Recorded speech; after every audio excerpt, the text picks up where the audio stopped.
Well, welcome to chapter 14, which deals with chemical equilibrium. Chemical equilibrium deals with all sorts of different states of matter: gases, liquids, solids, aqueous solutions. Now, what we're going to see is in chapter 15 and 16, we're going to focus mostly on aqueous systems. And so in this chapter, we are generally looking at gases, possibly solids, less aqueous conditions, because we're going to be covering more of it in chapter 15 and 16. All right. To start off with, let's just talk about arrow conventions. And chemists commonly use 4 different kinds of arrows when they're showing reactions, and they sort of indicate the degree of completion for that reaction. So a single arrow, right, as shown here, indicates essentially all the reactant molecules are going to be converted over to products. And at the end of the process, we're only going to have products. And for the most part, a lot of chemists like drawing single arrows. Well, what we're going to see is that a lot of reactions should actually have double arrows, indicating some sort of an equilibrium process. So when you have a double-headed arrow, it does indicate that the reaction stops, and there may be some reactant molecules that have not been converted to products, right? Could be a little bit or a lot, and we'll see that in this chapter. So the type of arrows that we typically see are double-headed arrows where the longer arrow is the top arrow, which means that at equilibrium, mostly products are formed. There are some reactants that are still going to be present. The longer arrow being the bottom arrow, that means that it's mostly reactants that are going to form at equilibrium, and that only a little bit of product is going to form. Well, what about if they're both about the same length? Well, that means that substantial amounts of both products and reactants are going to be present when equilibrium is achieved. Now, we should talk about reaction dynamics. And what we should realize is that for equilibrium processes, we have to have both the forward and the reverse reaction that can be happening. All right. And of course, when a reaction starts, the reactants are consumed and the products are made. Now, here's the thing. As the reactant concentrations start to decrease, then the rate in the forward direction will start to decrease over time. And we saw that with reactions and reaction rates in the previous chapter. Now, eventually, the products are going to be forming, and once they're formed, they can react to reform some of the reactants.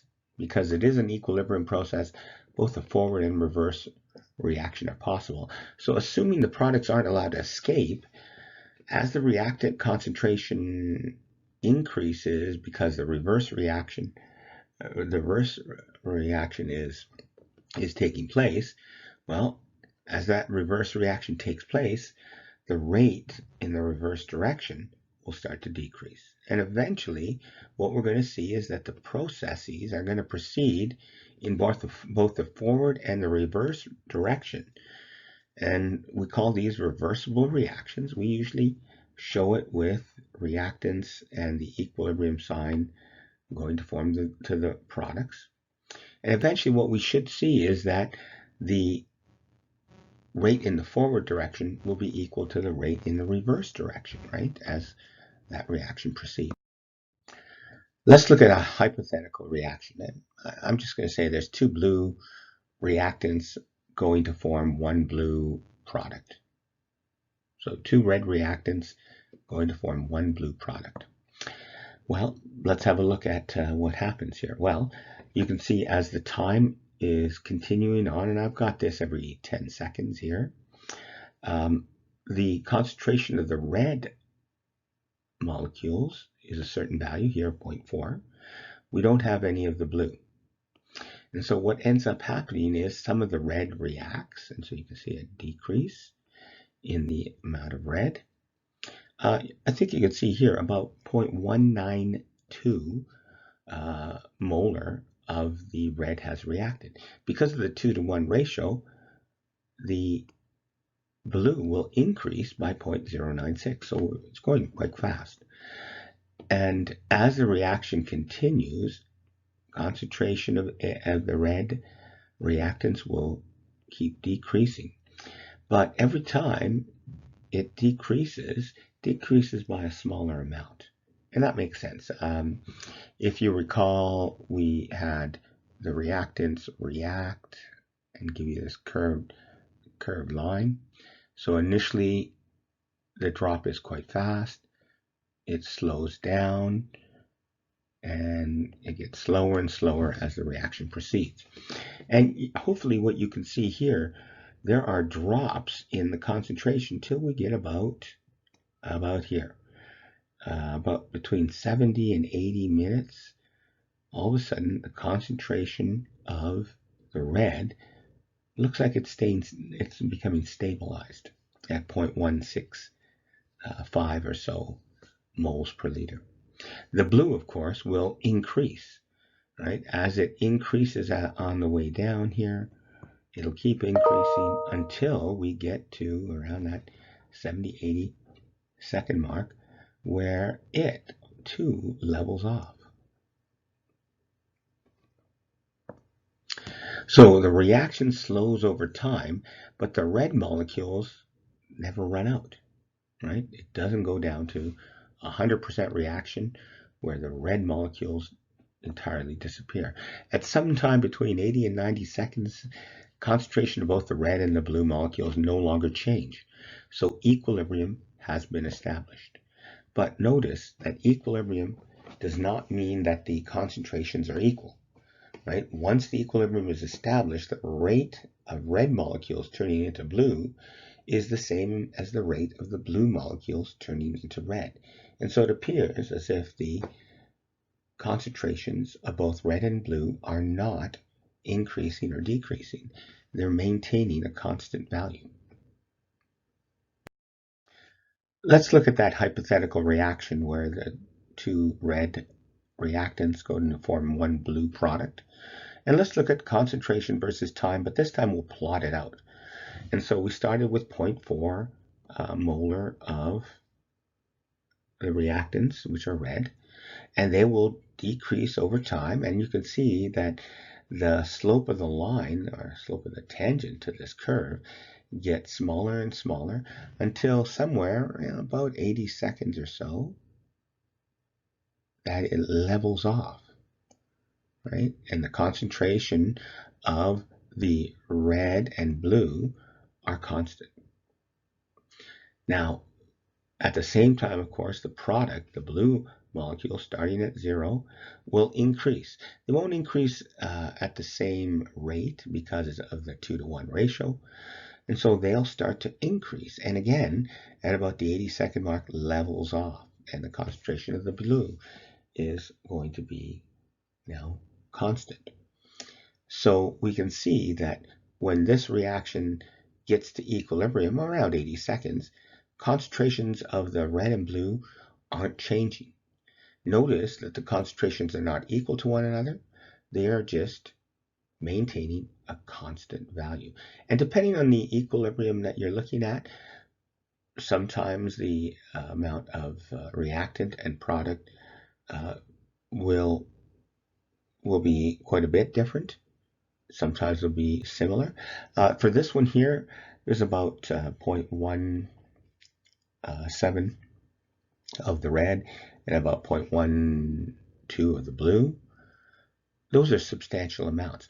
Probably would write it with the arrows being about the same size, which means that, yeah, there are substantial amounts of both the red and the blue. That the red is not very much larger than the blue, or the blue much larger than the red. Now, we talk about reaction dynamics. If we now start to look at rates in both the forward and reverse direction, well, what we find is initially, only the forward reaction takes place. And so the rate in the forward direction is very large.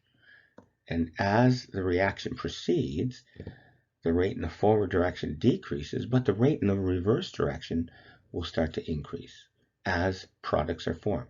More products, more chance for reaction, more chance for reaction, greater increase in the rate of the reverse.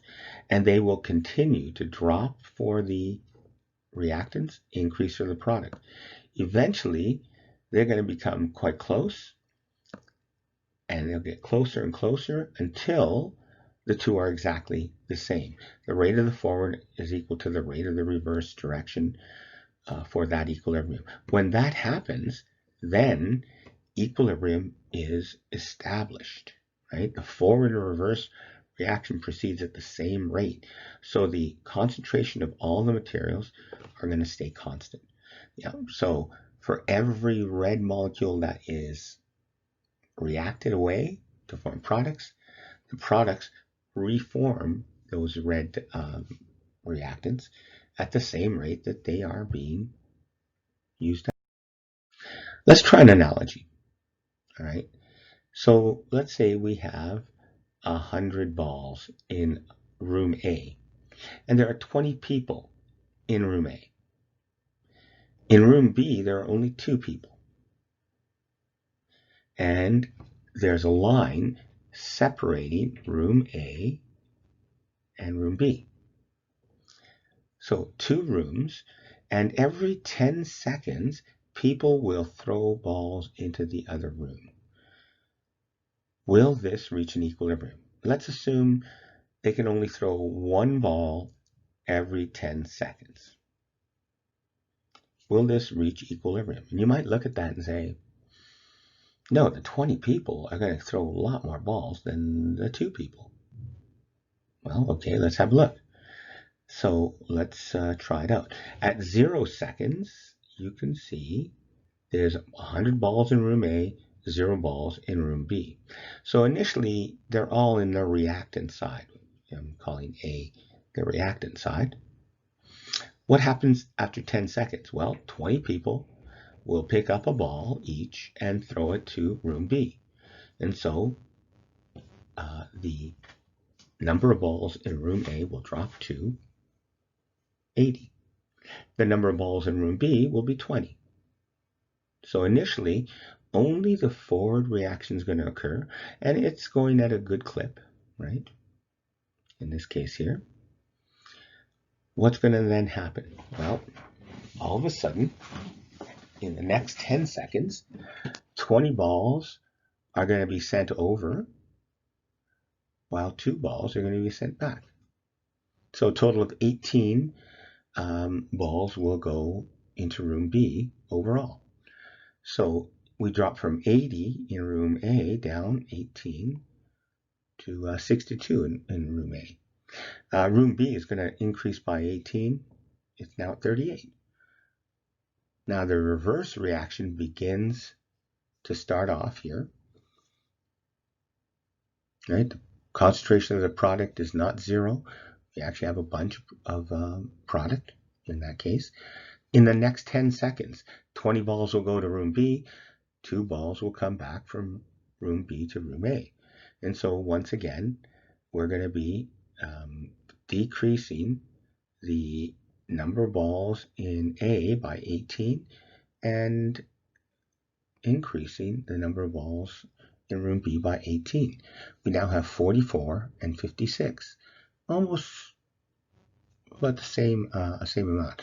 What's the rate in the forward versus the rate in the reverse direction? Well, I think you can see here, it's 20 in the forward, 2 in the reverse. So the rate in the forward direction is much larger than the rate in the reverse. After another 10 seconds, 18 balls will be net sent over to room B, and so B will increase by 18. 26 to 74. Once again, 20 balls go in the forward direction, 2 in the reverse. Net of 18. Let's do it at the 50-second mark. 10 seconds later, the 20 people each pick up a ball, throw it across, and we get a drop of 18 again. 8 balls in room A, 92 balls in room B. The rate in the forward direction is greater than the rate in the reverse. We now have 8 balls and 92 balls. Well, the 20 people could pick up 20 balls, but there are not 20 balls. There's only 8. So only 8 can go in the forward direction. However, because there are 92 balls in room B and there are 2 people, 2 balls can be thrown back. So although the rate in the forward direction is greater than the rate in the reverse, right? 8 balls are thrown into B, 2 balls thrown into A. And guess what? Now, once that's done, we'll have 2 balls in room A, 98 balls in room B. Well, once again, the 20 people in A will pick up the balls, well, there's only 2 of them, and throw those 2 balls over to room B. The 2 people in room B, even though there are 98 balls, they can only throw 2. So now we actually see that the rate in the forward direction is going to equal the rate in the reverse, right? 2 are being sent over from A to B, and 2 are going to be sent over from B to A. Well, look at what's happened. The number of balls in room A will continue to stay at 2 from then on, and the number of balls in room B are going to stay at 98. And so now we have actually achieved equilibrium. We see that it's an equilibrium where the product is 98 B's, reactants are only 2. Now, if I were to assign arrows to this, you can see that at equilibrium, right, at equilibrium, there's a lot more B than there is A. So I would say that at equilibrium, you're going to have a lot more B and not as much A. Most people would just draw the arrows and just say, well, let's just use the normal equilibrium arrows. I'd like to show that, yes, that at equilibrium, you get more balls in room B than in room A. But even with this achieves equilibrium. It doesn't take very long. Let's try another analogy or continue this analogy. We're going to still have room A and B. We'll still have 20 people in A and 2 people in B, except this time I'm going to put 100 balls in room B and not in room A. 100 balls in room B, no balls in room A. What happens after 10 seconds? Well, what we're going to have is 2 balls are going to be thrown from room B to room A, so that now, instead of 100 balls, we'll have 98 balls. 2 balls are now in room A. Now the 20 people in room A are going to take those 2 balls and throw them back. And of course, the 2 people in room B will throw theirs back. Guess what? All of a sudden, our reaction is already at equilibrium. It achieved equilibrium really quickly, right? Because although we do have 2 rooms and you can only pick up balls and throw one every 10 seconds into the other room, it reaches equilibrium very quickly. Not only that, but notice the numbers that we get are exactly the same, right? That at equilibrium, 98 balls in room B, 2 balls in room A. What about if we put 50 balls in each room? Again, 20 people in A, 2 people in B. I think you'll be able to see that, yep, initially 20 will go into A and 2 will go into B, so it'll change after 10 seconds to be 32 and 68. 20 will go across to room B, 2 will come back from room B to A. We'll end up with 14 and 20 and 86. And in the next throw, where all the balls are thrown over, but 2 balls are thrown back, we achieve equilibrium in a short period of time. And not only that, the same equilibrium, 98 to 2 for that particular process. So whether you start equilibrium with all the balls in room A are all reactants, all the balls in room B, all the products, or some of the balls in room A and B, about an equal amount, you still get to the same equilibrium values.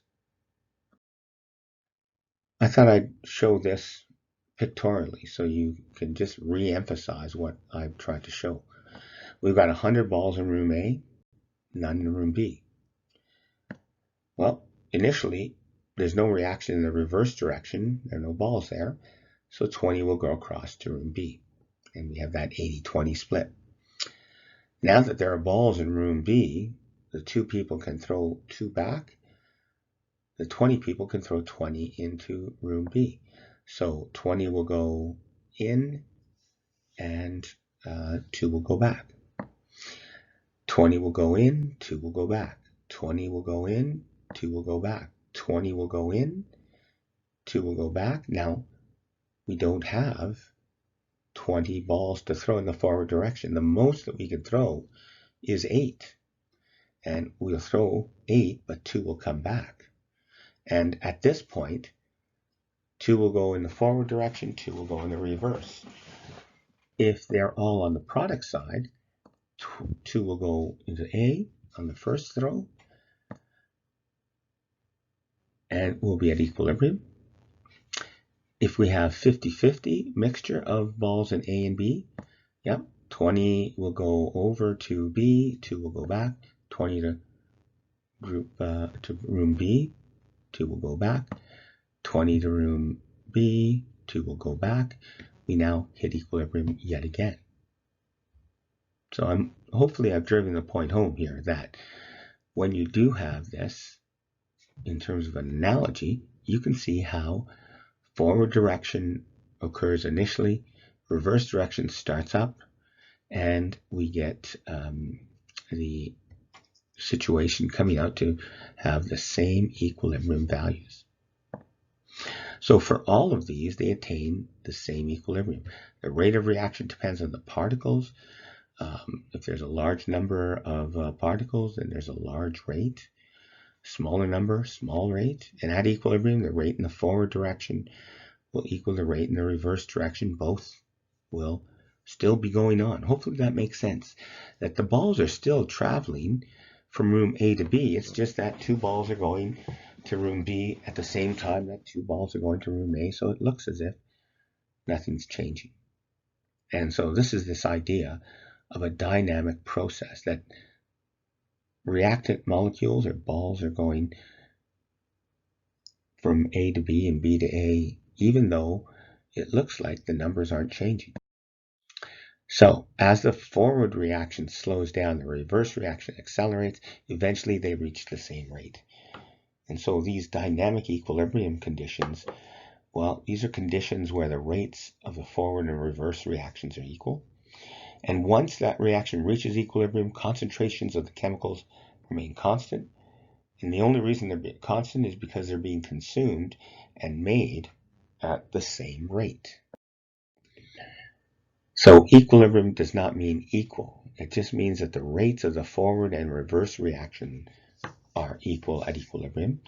Doesn't mean the concentrations of the products and reactants are equal. Some reactions have equilibriums only after almost all the reactant molecules are consumed. We say that the position of the equilibrium favors the product. And that's what we saw with the situation with the balls in room A and B. Most of the balls at equilibrium were in B, only a few in A. There are other reactions that reach equilibrium when only a small percentage of the reactant molecules are consumed. We say that the position of the equilibrium favors the reactants. So let's talk about an important concept here, equilibrium constants. Even though the concentration of the reactants and products aren't equal at equilibrium, there is a relationship between the concentrations of reactants and products. And that relationship between the chemical equation and the concentrations of the reactants and products is referred to as the law of mass action. So we take a general equation where A B are the reactants, C, D are the products. Lower cases A, B, C, D are the balanced coefficients for that reaction. And what the law of mass action gives is a relationship between reactants and products at equilibrium. And what we always are going to find is that we're going to have this K value, uppercase K, not rate constant, which is lowercase k. It's called the equilibrium constant. And the K value then will be the product concentrations divided by the reactant concentrations raised to their exponents, which come from the balanced coefficients of the actual reaction. Well, let's look at writing equilibrium constant expressions. So for this general reaction, A plus B going to form C plus D with the balanced coefficients of lowercase a, b, c, and d, right? Let's look at the equilibrium constant expression, right? And commonly we use concentration or partial pressures, all right? So the K value for that reaction is going to be the concentration of product C raised to its exponent, which is the balanced coefficient, concentration of product D raised to its exponent, divided by the reactant concentrations of A and B raised to the exponent of their balanced coefficient.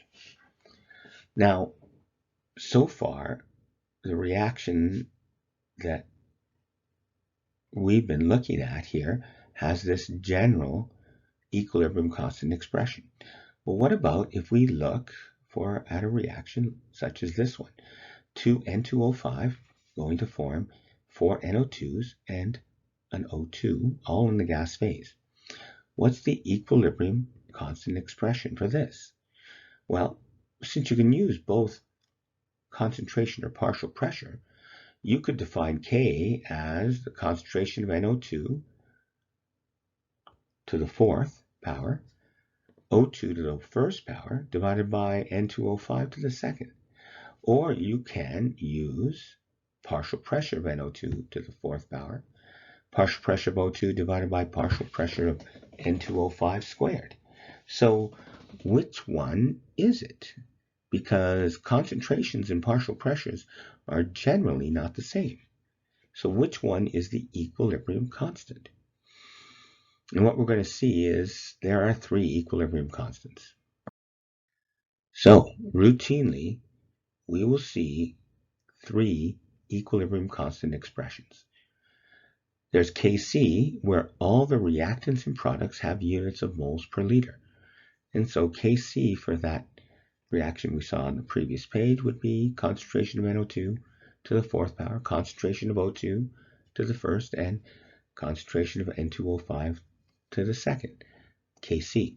Everything's in concentration units of moles per liter. Kp, that's where all the reactants and products have pressure units of bar. So technically, they should all be gases. You can't have a Kp if you have an aqueous solution. All right? So all the reactants are going to be gases. All the products have to be gases. They have to have pressure units of bar. And so we can write that out. The pressure of NO2 to the fourth, or times the pressure of O2, divided by pressure of N2O5 to the second power. Great. What's the third one? The third equilibrium constant is just simply known as K. It's known as the thermodynamic equilibrium constant. It's probably the most important one. It's where aqueous solutions must be expressed as concentration units in moles per liter. You cannot use pressure for aqueous solutions. They don't have a pressure. They have a concentration. Gases could have both pressures or concentration, but the thermodynamic equilibrium constant must assign gases must have their pressure as concentration units expressed in units of pressure. That is bar. So if you have aqueous solutions, they must be in moles per liter. If you have gases, they must be in pressure units of bar. So for the reaction that we saw, the thermodynamic equilibrium constant, well, since all of them are gases, we'll have to use partial pressure units. And I'm hoping that you can see these two are the same. The thermodynamic equilibrium constant is Kp. So if all the reactants and products are aqueous, what we'll find is that thermodynamic K is equal to Kc. But if all the reactants and products are gases, then the thermodynamic equilibrium constant is Kp. What about if a reaction contains both gases and aqueous solutions?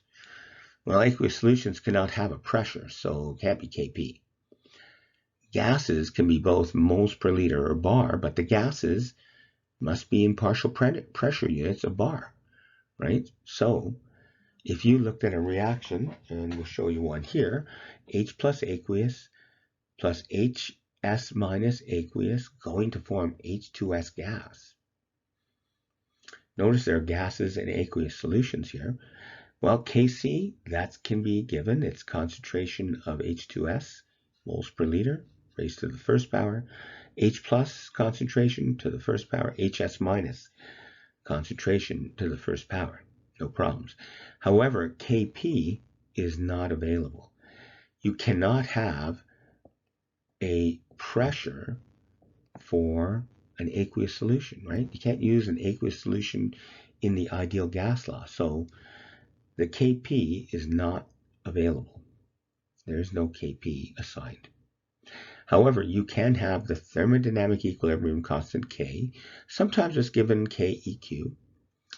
And since H2S, the product here, is a gas, partial pressure of H2S to the first power, since these are both aqueous solutions, they're going to have to be concentration units raised to their exponents.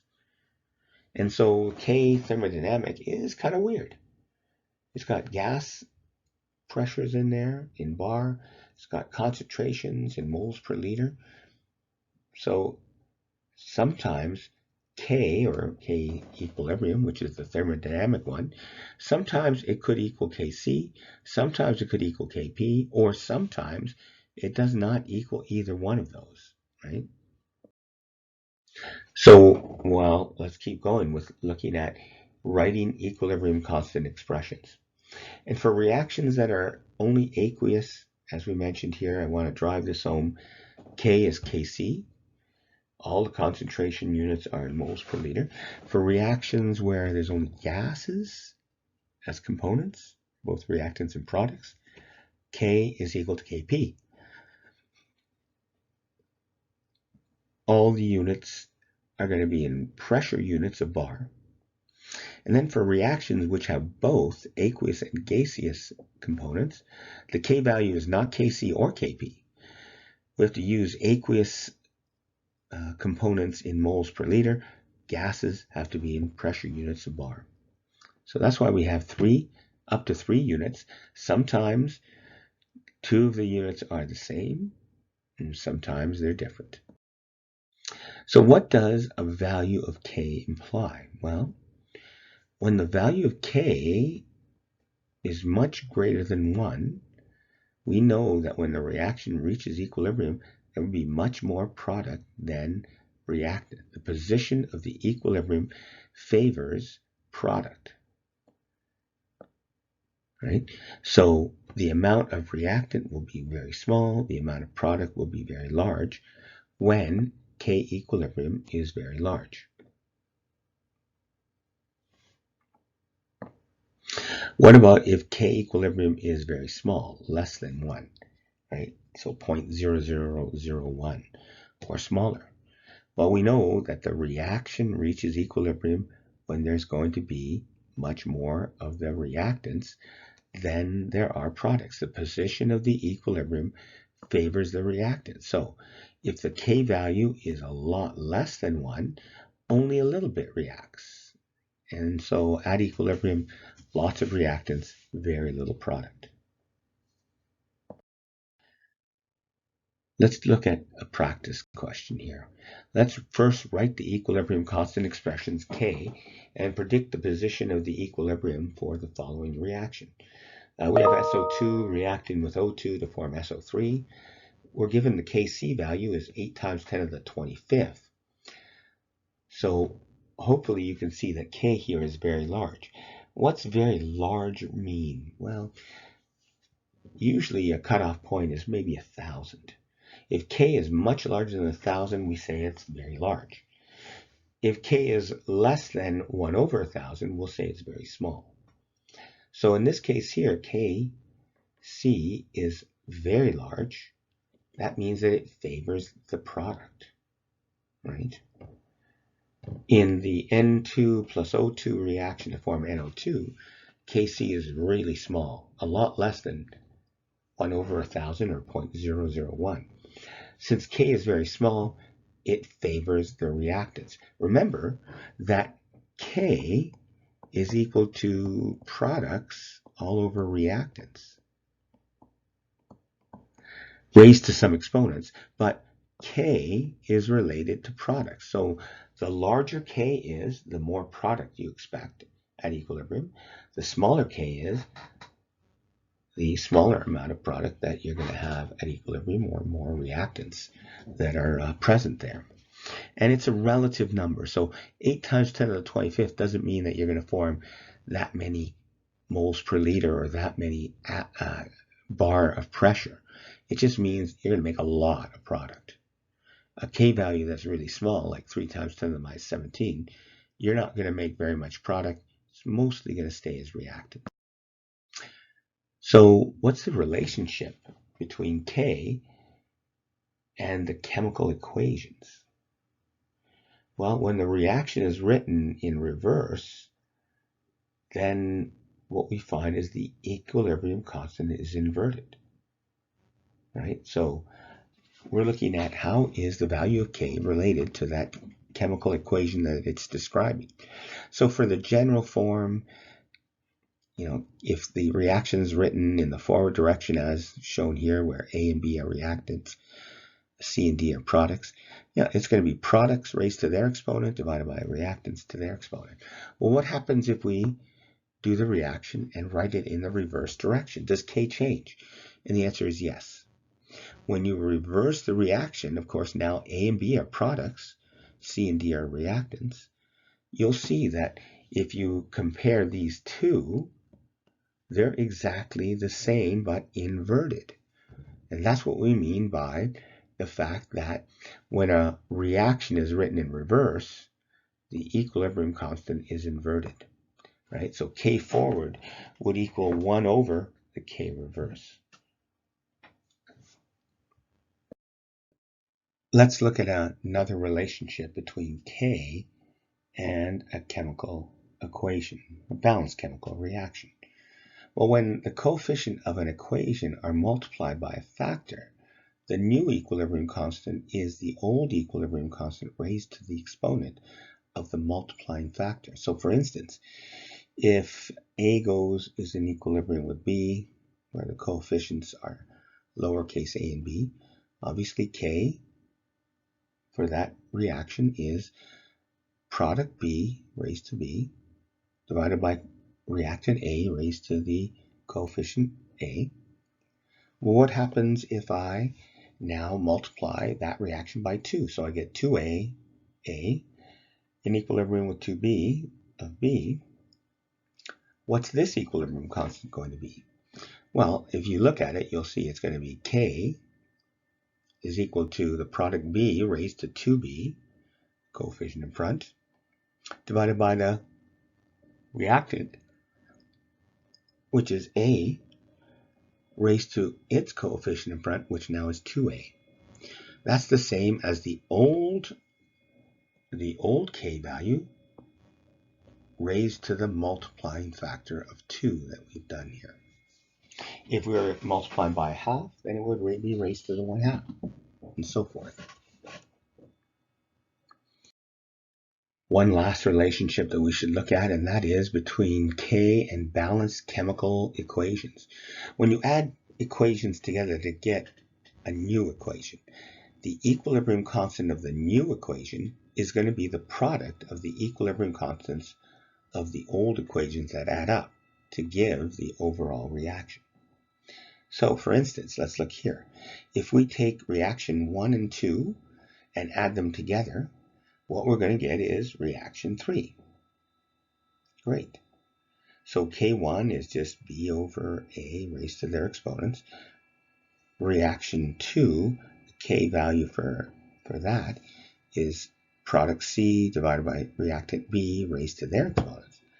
Now, if you add those two together, what you're going to find is that the B's will cancel out, and so now you'll have A in equilibrium with C. And you can see the equilibrium constant of the third equation here. That is the one that's made up of the sum of 1 and 2. It's going to be product C all over reactant A raised to their exponents. Well, what we'll find is that K3, the overall reaction, should equal K1 times K2. And if I take K1, B over A raised to the exponents, and K2, which is C over B raised to their exponents, and multiply them together, once again, the B's will cancel out, and we will get that C over A raised to their exponents.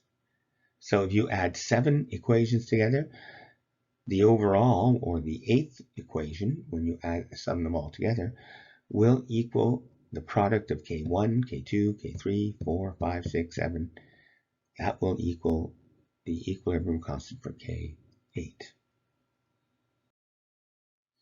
Let's try some examples. I've got N2 gas and 3H2 gas in equilibrium with 2NH3 gas. This K value, and I'll call it K1, is the first reaction that we're looking at, 3.7 times 10 to the 8th. Well, I would like to know if I have NH3 gas going to form a half N2 gas and 1.5 H2 gas, what is this new equilibrium constant? Well, first off, what we'll see is that when we're starting with 3.7 times 10 to the 8th here, the new one is actually the same reaction, but it's reversed. So since it's reversed, we have to invert K. So it'll be 1 over 3.7 times 10 to the 8th. However, it's not simply reversed. We do have NH3, H2, and N2 on the correct sides. Well, notice the coefficient for NH3, instead of being 2, is now 1. We've multiplied by half. And the N2 is multiplied by half, H2 multiplied. So since we are multiplying by half, we have to raise it to the exponent of 1/2. So now the new equilibrium constant will be 1 over the old value raised to the 1/2, which is the same as taking the square root of, and we now have a value for the new equation, 5.2 times 10 to the negative 5.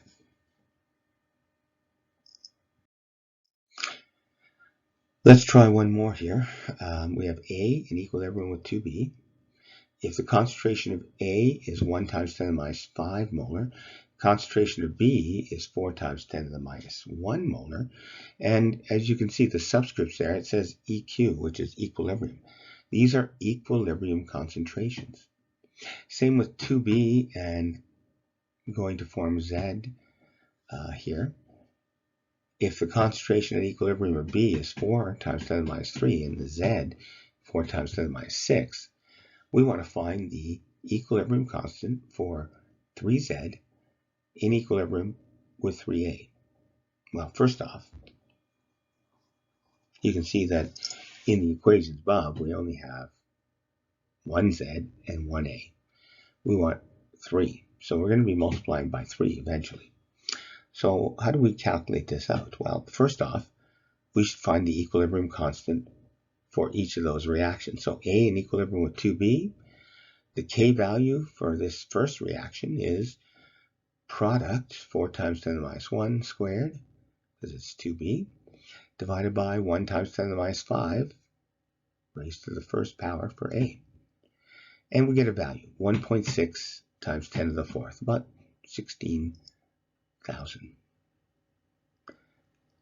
Well, for 2B in equilibrium with Z, this reaction we're looking at a K2 for the second equilibrium of, well, product of 4 times 10 to the minus 6 raised to the first power divided by 4 times 10 to the minus 3 raised to the second power.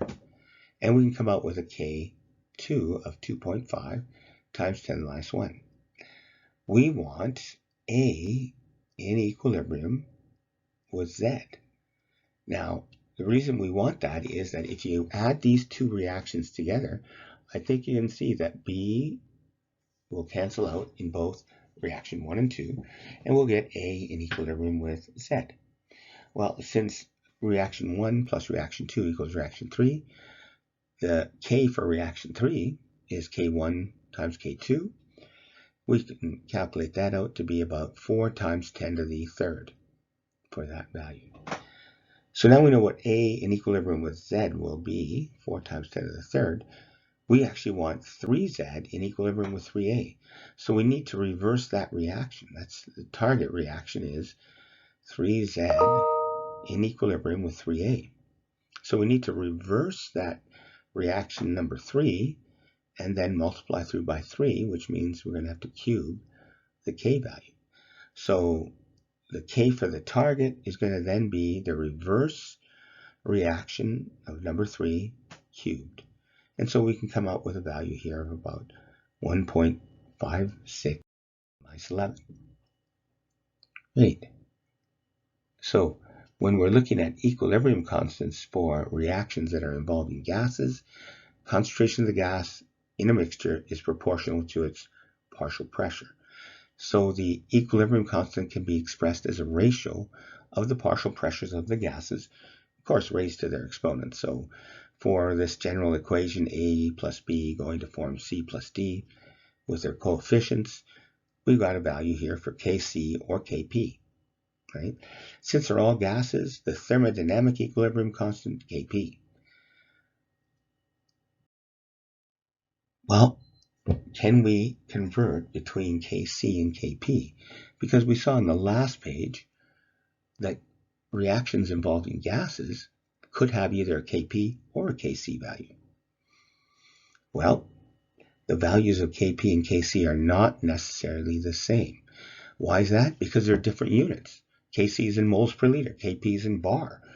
Moles per liter and bar aren't necessarily equal.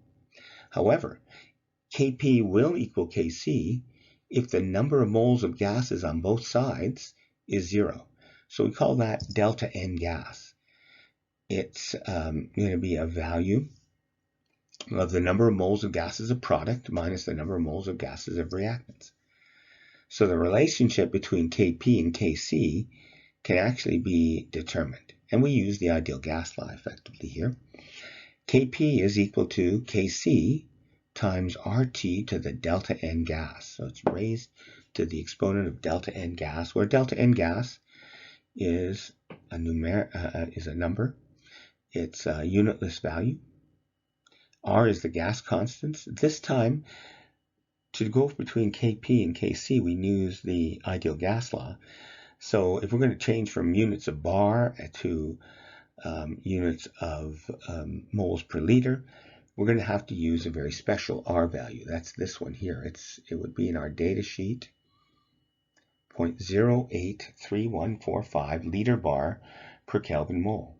Remember that delta N gas is the difference between the number of moles of gas product minus the moles of gas reactants. Very important, gas products, gas reactants. You cannot use delta N gas and do a calculation if there are liquids or solids present. If a liquid or a solid is present, delta N gas is not going to be affected by those. They're not gases, they're not included. Now you might say, well, where is this RT factor coming into play here? Well, the partial pressure of A is the number of moles of A all over volume times RT. Well, moles of A over volume is concentration of A. So the partial pressure of A is the concentration of A times RT. So that's where this RT term comes in. And it only comes into play for gases that have pressures. So how is the concentration related to partial pressure? again, by this RT factor. So for every gas, it's going to have an RT factor. If it's a liquid or a solid or an aqueous solution, no RT factor is going to be part of that.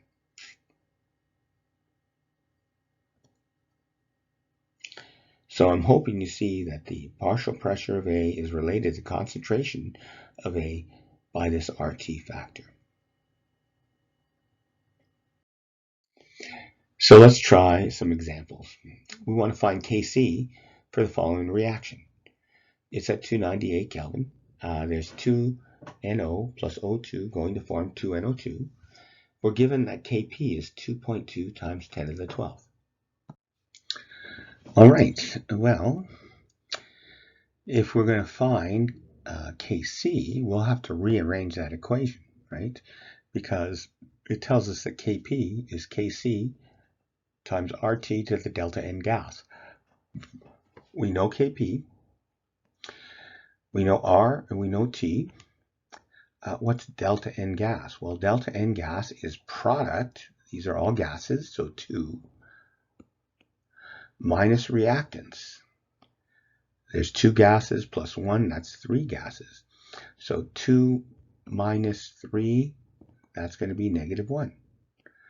Negative 1 is delta N gas. So we just have to solve for Kc. Easy enough then. Kc then is Kp divided by RT to the delta N gas. We can plug in the values. There's our Kp, there's our R value in liter bar per Kelvin mole. There's our T value in Kelvin. And we have to raise the 2 of them multiplied together to the negative 1. And we can come out with our value of Kc, about 5.54 times 10 to the 13. You can see that it is about 20 times larger. Sometimes the K values are close. Sometimes they're exactly the same. Sometimes they're much larger than one another or much smaller. Let's try for a different reaction here. Calculate the value of Kp at 250 Kelvin. We're given Kc. Let's look at delta N gas here. Delta N gas should be easy to calculate. Just make sure you use the gases. Yeah, there's a gas there, there's 2 of them. There's a gas here, there's only 1 of them. So there are 3 gases on the product. There's only 2 gases on the reactant side. So this is 3 minus 2. So 3 minus 2, that's going to equal plus 1. So that's our delta N gas. So Kp is Kc times RT to the delta N gas. Delta N gas is given. We know the R and T. We're even given the Kc value. Plug those in. And if you plug those in, remember that it's raised to the delta N gas, which we determined to be, 1 here. But it's the product of both the R and T. Sometimes people will only raise the raise the temperature to that exponent. Sometimes they'll raise the R to that exponent. You have to raise both of them to that exponent. And if you do that calculation, pretty simple and straightforward, 7.7 times 10 to the minus 16. That's the value of Kp. And if we were asked for the thermodynamic constant and we were given Kc, we would say Kc is not the thermodynamic constant. Everything's a gas here. We need Kp. That Kp then, we could then say, oh yeah, that's the same as K. Whenever we say K, it means thermodynamic equilibrium constant. Or if we say K equilibrium, thermodynamic equilibrium constant. What about heterogeneous equilibria? When you have gases and aqueous and you might have liquids and solids, what do we do with that? Well, when you're looking at K equilibrium values, we should actually be using activities. So in theory, equilibrium constants are based on what are called activities. And basically, activities are effective concentrations. It measures the deviation from standard conditions. So what are standard conditions? Well, for an aqueous solution, 1 molar. For gases, 1 bar. So if something is run under standard conditions and there are aqueous solutions, you have to start with 1 molar. If they are gases, 1 bar. What about solids and liquids? Well, if you're dealing with solids and liquids, the only thing that is really specified is that they should be pure solids and pure liquids. For instance, if you needed copper for a reaction under standard conditions, get pure copper metal. Do not use a door handle that's made of copper and zinc or copper and tin. Need the pure metal. Same with the liquid. If you're needing water as a liquid for a reaction, use water that's pure. Don't use water that has different ions in it, or maybe it's river water that's really polluted. All right? So what is an activity? Well, activity would be the concentration of a particular species divided by the standard, which is 1 molar. And so I think you can see that this is going to be unitless. An activity for gases is the pressure of that gas divided by the standard, which is 1 bar. Once again, unitless. What's the activity for a solid or liquid? Well, it's its density divided by its density. Hopefully you can see that. For solids and liquids, the activity is 1. So activity, as we said, effective concentration. So for instance, if you're dissolving potassium chloride in solution, what happens? Well, the chloride ion is going to be surrounded by water molecules. The potassium ion is going to be surrounded by water molecules, right? And we call these little solvent cages.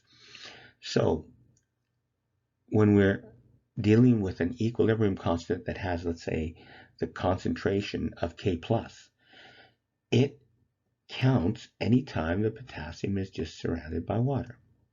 And the chloride ions counts when they're surrounded by water. Well, what happens if all of a sudden I increase the concentration? Well, things can happen here, all right? Sometimes the K+ are fine, surrounded by water. That counts. That counts. The chloride surrounded by water, that counts. That counts. However, look at this. This is what's known as an ion pair. And this ion pair is trapped in this little water cage. Does that count as a K+?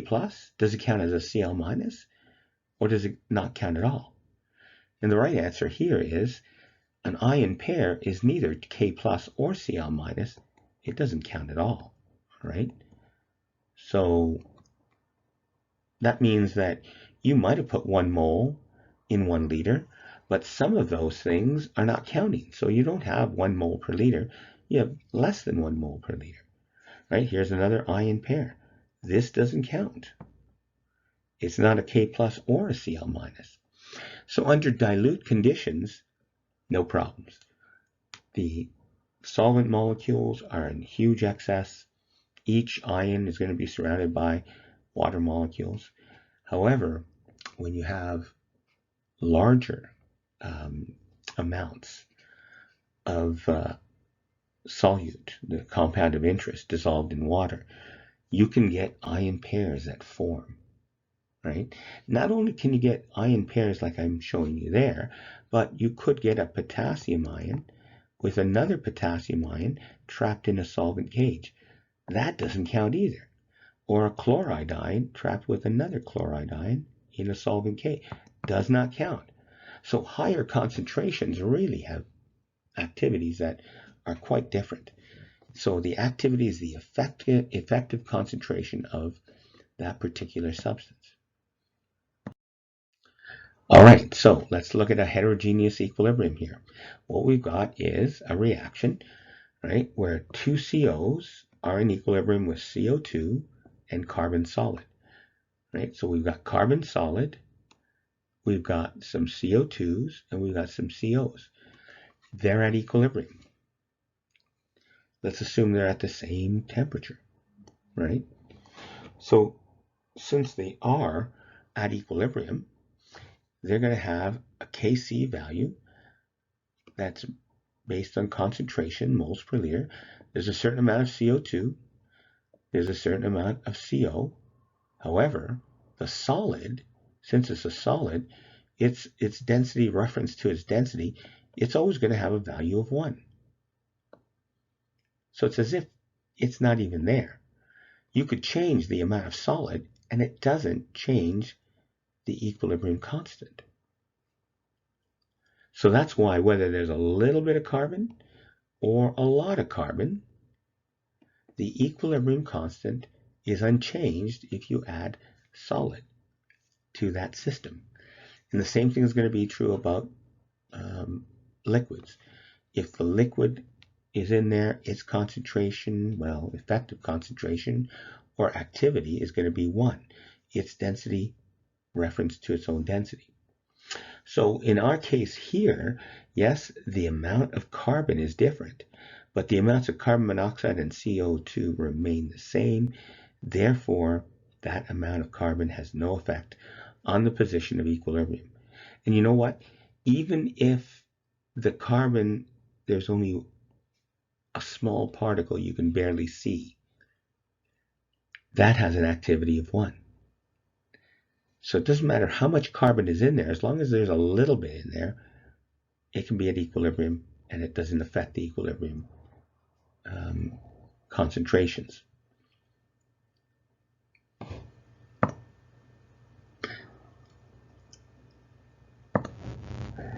If you looked at the Kp value for this, of course, it's going to be the partial pressure of CO2, partial pressure of CO. Well, the activity of a solid is, again, of 1. And so it's as if it's not in the expression. Technically, it is in the expression. It's just that it has a value of 1 and it's unchanging. What happens if all of the solid disappears and there's no solid at all? Its activity is 0, right? So even if there's the tiniest grain that you can't even see, activity is 1. If there's no solid at all, activity is 0. And in fact, you can't have an activity of 0. That means it's not at equilibrium. You need a little bit of everything present. In order to be at equilibrium, you need the solid and this gas present to some extent, along with the reactant gas as well. And it doesn't matter as long as a little is present of each. And it could be that there's a lot present or a tiny, tiny amount. Equilibrium can never be established if one of those has a value of 0. Let's do a little bit of practice here. I'm going to write the equilibrium constant expression, K, and predict the position of the equilibrium for the following reactions. Well, for this one, the K value, since everything is aqueous or liquid, we can say it's going to be the product concentrations raised to their exponent of 1 divided by the reactant concentrations. However, water has an activity of 1. So technically the water is there, but we usually choose not to show it. All right? But keep in mind, it is there. It has an activity of 1. It's not that we just neglect it. It's in there, and since it's a value of 1, we often will leave it out. All right. Now, because this K value is 10 to the minus 4, it's quite small, we'd expect that very little product, lots of reactants. So at equilibrium, lots of reactants, not a lot of product. Let's look at this next one, calcium nitrate reacting with H2SO4 aqueous, going to form calcium sulfate, which is a solid, and 2HNO3. Equilibrium constant 1 times 10 to the 4th. Now here's the thing. This is a pretty complex equation. When we are dealing with K values, what we always do is deal with net ionic equations. So for instance, since this is aqueous, this is actually made up of calcium 2 plus and 2 nitrates. H2SO4 is a strong acid, so we usually will say 2H plus and SO4 2 minus. Calcium sulfate here is a solid, so we have to leave it. But HNO3 is a strong acid. It's 2H plus NO3 minus, and there's 2 of them. Notice that there's 2H plus, there's 2 NO3 minuses. Yeah, really, we should look at the net ionic equation. So instead of writing the fact that there's HNO3 raised to the power of 2 divided by calcium nitrate and H2SO4 in the product side, what we do is look at the net ionic equation. So what we see here is it's calcium 2 plus with sulfate ion going to form calcium sulfate. The net ionic equation is way better, right? What we'll then see is that the K value is 1 over the concentration of calcium 2 plus times the sulfate ion concentration. The 1 there, of course, is the solid. Calcium sulfate has an activity of 1. Let's look at calculating equilibrium constants from measured equilibrium concentrations. The most direct way of finding the equilibrium constant is measure the amount of reactant and product that's found in an equilibrium mixture. The equilibrium mixture may have different amounts of reactants and products, but the value of the equilibrium constant will always be the same. As long as the temperature is kept constant, the equilibrium constant will be maintained. And it's independent of the initial amounts of reactants and products, sort of in the same way that the number of balls in room A and B, when you had 20 and 2 people throwing them, will vary. However, we'll always get the same equilibrium constant as long as the temperature doesn't change. Just to re-emphasize that,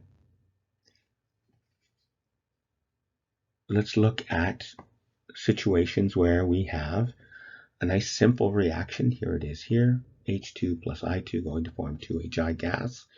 They're all gases. We've got a certain temperature. It's constant.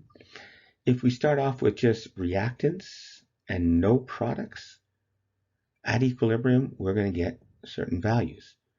And those values are not going to be equal to one another necessarily, but what we'd find is that if we take the products over the reactants, raised to their coefficients, we'll get a K value of 50. Well, what happens if instead of that we don't have any reactants or products, start off with just, don't have any reactants, but just start off with just pure product?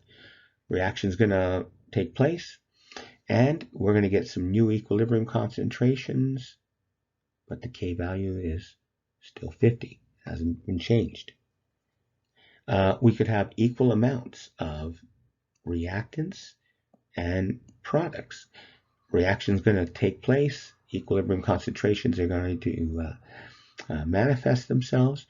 Once again, equilibrium constant is 50. You take products over reactants raised to their exponents. And if you have unequal amounts of reactants and no products, for instance, once again, you're going to get equilibrium concentrations which look different. However, the K value is maintained when you plug them in. So when we calculate equilibrium concentrations, stoichiometry can be used. And this will be used to determine the equilibrium concentration of all the reactants and all the products. So if you know the initial concentration and one equilibrium concentration, then you can actually solve for the equilibrium constant. we use the change in the concentration of materials that you know to determine the change in the other chemicals that you don't know that are found in the reaction. Let's look at calculating equilibrium concentrations. And from this, what we're going to do is we're going to look at the reaction. It's hypothetical. 2A plus B going to form 4C, and they're all aqueous. We have initial concentrations of A of 1 molar, B of 1 molar, C is 0. And what we do is we'll measure the equilibrium concentration of one of the reactants or products. In this case, I'm using the products C, and the concentration of C at equilibrium, 0.5 molar. Well, the way that we're going to calculate this is using what's known as an ICE table. And you can see it down here below. We write the reaction out, 2A plus B going to form 4C. When we do an ICE table, ICE tables are either in moles per liter, which this is, it's concentration units, or it could be in pressure units of bar. We're not going to use bar here, they're not gases. And you can see the ICE method is shown in the column on the far left. So I stands for initial concentrations. We usually get those from the question. The question should give us an idea of the initial concentrations. The change, that's the change in the concentration. And the only way we change concentration is something's reacting. It's either going in the forward or reverse direction. So the line is related to the balanced stoichiometric coefficient. In our case, that line should be related to 2 to 1 to 4 ratios. And we'll certainly see the 2 to 1 to 4 ratio. The equilibrium part, that's the equilibrium concentration. And basically, the equilibrium line must equal whatever's in I with whatever's in C added together. So let's have a look here. So we'll put the initial concentrations in. 1 molar for A, 1 molar for B. There's no C. Well, I think you can see that it's got to go into the forward direction, right? If you have 0 molar of something, it's got to form. To be at equilibrium, we need a little of everything present. So if something's at 0, more than likely has to form. So it reacts in a 2 to 1 to 4 ratio. 2x is how much A will react. X is how much B will react because of the 2 to 1 ratio. And how much C forms? 4x. So really we have x's in that row. We bring down the 2 to 1 to 4 ratio, and then we decide which direction it's going. A negative sign means that it is reacting. A positive sign means that it's forming. So we know the direction. And we add I plus C, so 1 minus 2x, 1 minus x, and 0 plus 4x. Now what we are told in the question is the concentration of C at equilibrium is 0.5 molar. So I think you can see that 4x must be 0.5 molar. And so x must be 0.5 divided by 4, which just happens to be 0.125. Well, once we know that x value, we know all the values then for the ICE table. For concentration of A, it's going to be 1 minus 2x, but x is 0.125, so 1 minus 0.25, which is 0.75. 1 minus x, that's going to be 1 minus 0.125, leaves us with 0.875. Probably good to 2 places after the decimal. And we also know what the concentration of C is. It's 0.5 molar. So we now have all the concentrations here. What we'd like to do is we'd like to determine the equilibrium constant. Well, the equilibrium constant is going to be product 0.5 to the 4th divided by reactants 0.75 squared and 0.875, and we come out with an equilibrium constant for the K value here of 0.127, probably rounded off better to 1.13. Sorry, 0.13. And a value of 0.13, there's substantial amounts of both reactants and products. Of course, 0.5, 0.75, 0.875, that sort of makes sense. So if we are given an equilibrium concentration, we can then calculate the value of K. Let's try another example where we find the value of Kp for a reaction. Here, 2CH4, which is 2 methanes, going to form acetylene, C2H2, and 3 hydrogen gas. Now, if initially the CH4 is 0.120 bar and the total pressure at equilibrium is 0.2 bar, what's the value for Kp? Well, we're going to set up an ICE table, except this time it's going to be in bar. Initially, we're told there's 0.120 bar and 0 bar of the C2H2 and hydrogen gas, the products. Their reaction has to be in the ratio of 2 to 1 to 3. And it's going in the forward direction. Some of the reactants react. Products are going to form. At equilibrium, of course, I plus C, 0.120 minus 2x for the reactant, x and 3x for the products. Now, the total pressure at equilibrium is 0.2 bar.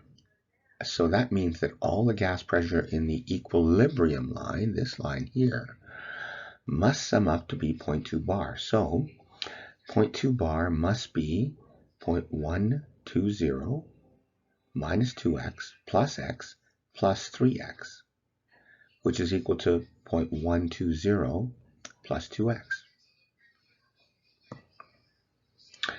Well, that means that 2x must be 0.2 minus 0.120, which is about 0.080. So x should be half of that value, or 0.040. Once we get that x, we've got all the equilibrium pressures. The CH4 will be 0.12 minus 2x, which is 0.120 minus 0.8, which is 0.4 bar. The C2H2 will be just x, so 0.04 bar. And the H2 is 3x, which is 0.120 bar. So altogether, if you add those together, I think you're going to see that that equals 0.2 bar. So the K value is going to be the pressure of C2H2 and the pressure of H2 squared, H2 cubed divided by the pressure of CH4 squared. Plug in the values and we can come up with a value of 0.043. And that is the value of Kp, which happens to be the thermodynamic equilibrium constant because we're dealing with only gases here. We're going to use the same reaction and we're going to find the value of Kp, except this time we're going to have the initial concentration of CH4 to be 0.120 bar, and that's the same as previously, except this time the reaction is 5% complete at equilibrium. So let's see how we would handle something like that. Well, we set up our ICE table and put in the initial condition, which is the same as previous slide. You're still going to have minus 2x, x, and 3x, except now the ICE table, although it's exactly the same, we're now going to set the reaction to be 5% complete at equilibrium. That means that only 5% reaction is actually happening here. Well, that would be, we'd have to look at the initial that we started with and consider that only 5% of it reacts. Guess what? This is the amount that reacts. This is going to be the amount that's left over. So there's several ways that we could handle this, right? What would happen if you had 100% reaction? Well, all 0.120 bar of CH4 would be reacted. So at 5% reaction, we're looking at only 0.0060 reacting. Well, as I mentioned, what in the table is the amount of CH4 reacted? It's the change line, right? This change here is how much reacts. And we just figured out how much reacts for the CH4. So that means that 2x is equal to 0.0060. X is going to be 0.003. So what are the equilibrium pressures? Well, the PCH4 is going to be 0.114 bar. That should be 95% unreacted.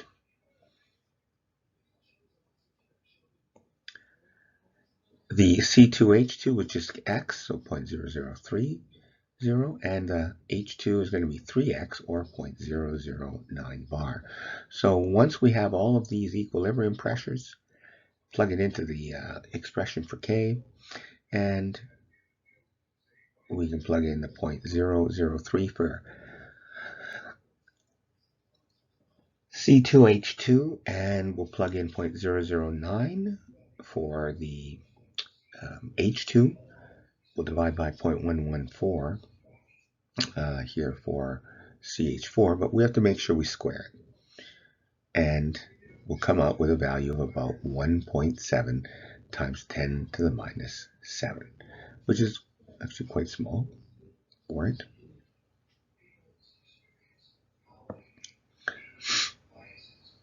So if we try the same question, except instead of 5% reaction, 95% reaction, what should you get for your K equilibrium, or Kp?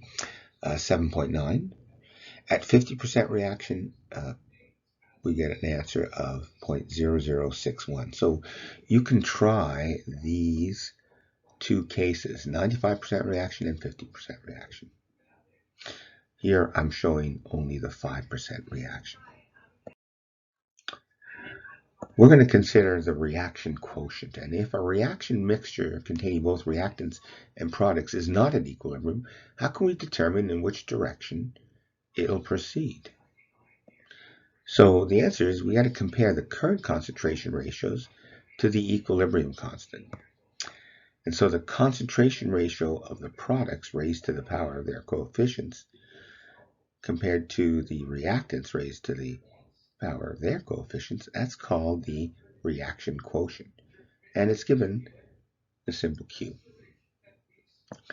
Well, for a gas, right, for a gas phase reaction where we have A, B reacting to form C and D with coefficients, right, of lowercase a, b, c, and d, the reaction quotient is either concentrations of products over reactants raised to their exponents for QC, or QP, which is, instead of concentration, it's pressure of each of the gases raised to their exponents.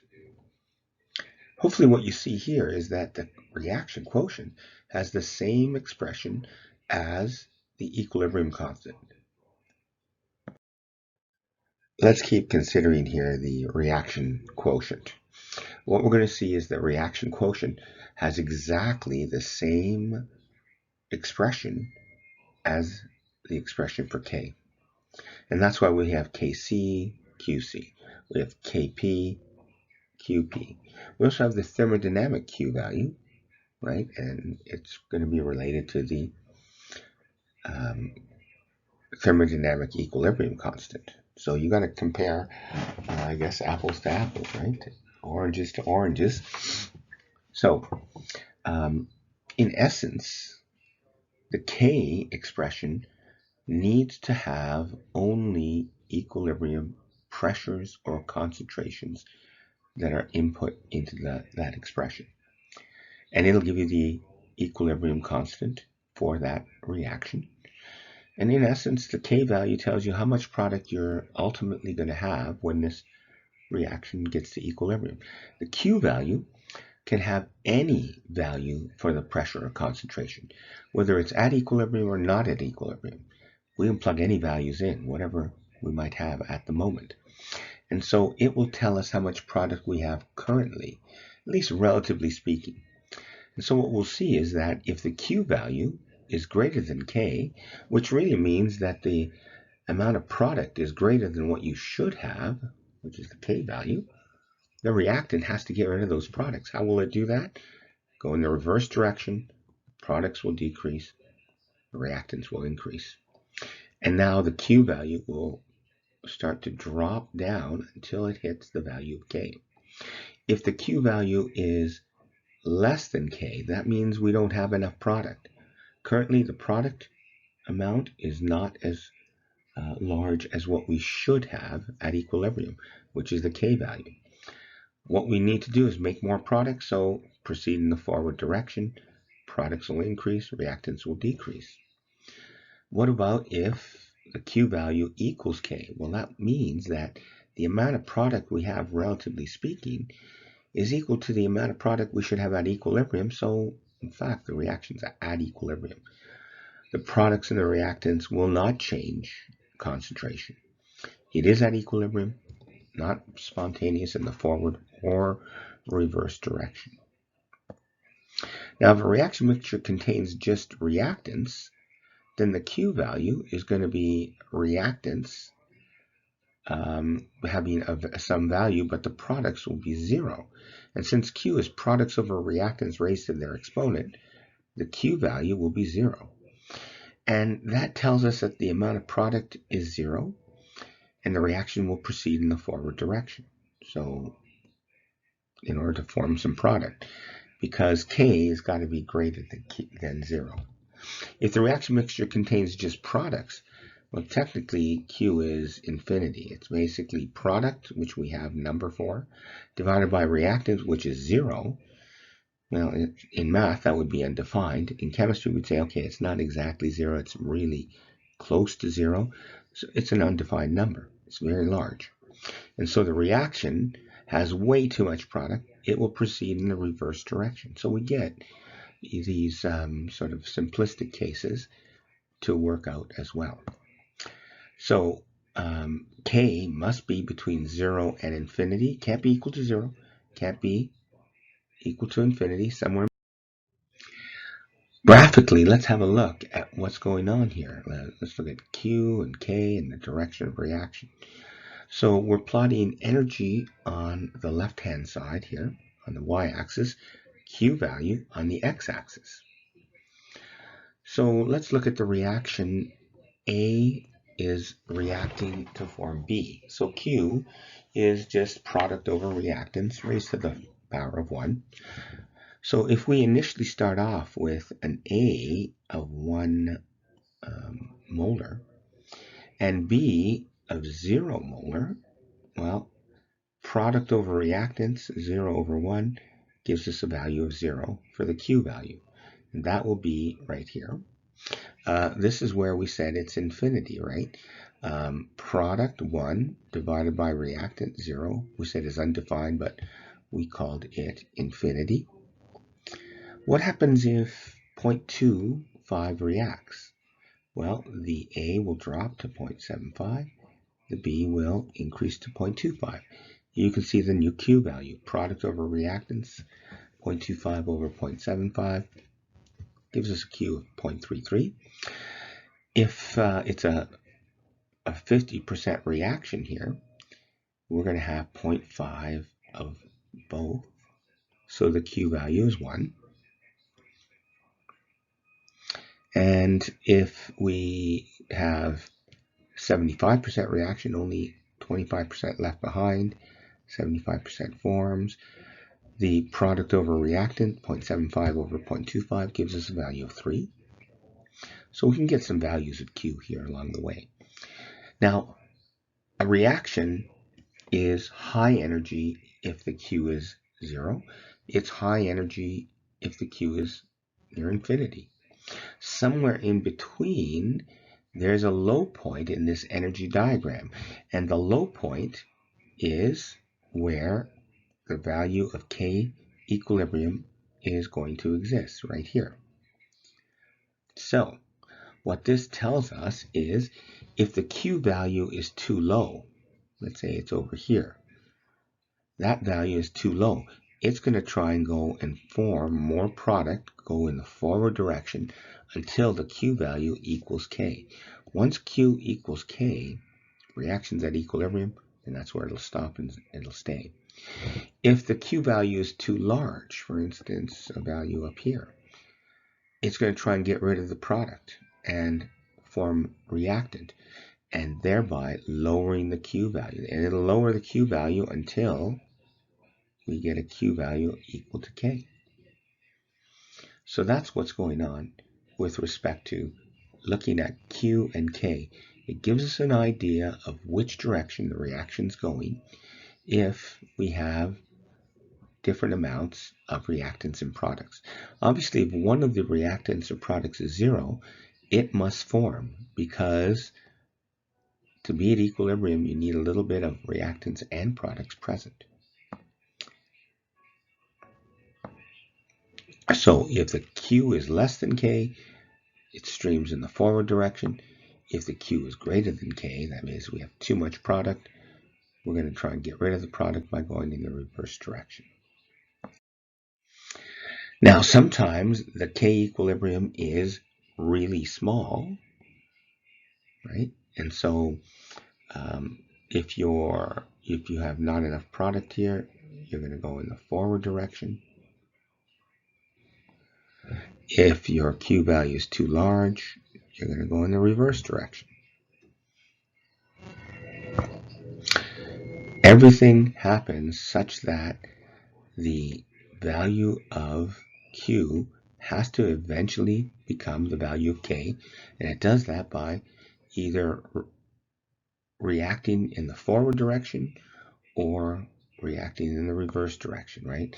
So if Q is less than K, forward direction, Q is greater than K, going to go in the reverse. And sometimes we have a K value that's really large. So if we have a Q value that's small, it's going to want to go in the forward direction because it has to try and get that value of K. And if the Q value is quite large, it's going to go in the reverse direction. Right? So once again, Q less than K, forward direction, Q greater than K, in the reverse direction. And of course, if Q is equal to K, it'll be at equilibrium, and it's not going to go in the forward or reverse. What we'd like to do next is find equilibrium concentrations when we're given equilibrium constants and either initial concentrations or pressures. So the first thing we have to do is decide which direction the reaction will proceed. And that's where we compare Q to K. Obviously, if one of the reactants or products is zero, that substance has to form. Because as we said, equilibrium means that you're forming a little bit of product and reactant, and it's got to be able to go in either direction. The second thing we have to do is we have to define the changes of all the materials in terms of X. So we'll use the coefficients from the chemical equation, and we'll use those coefficients with the X terms. The X change is positive for materials on the side where the reaction is proceeding forward, and the X change is negative for material on the side where the reaction is proceeding away from it, right? And finally, we have to solve for X. And when we solve for X, for a second order equation, we take the square roots of both sides or use a quadratic formula. Might be able to simplify some of the calculations by using approximations. And approximate answers for very large or very small equilibrium constants, that's very common. So we'll see how to do that.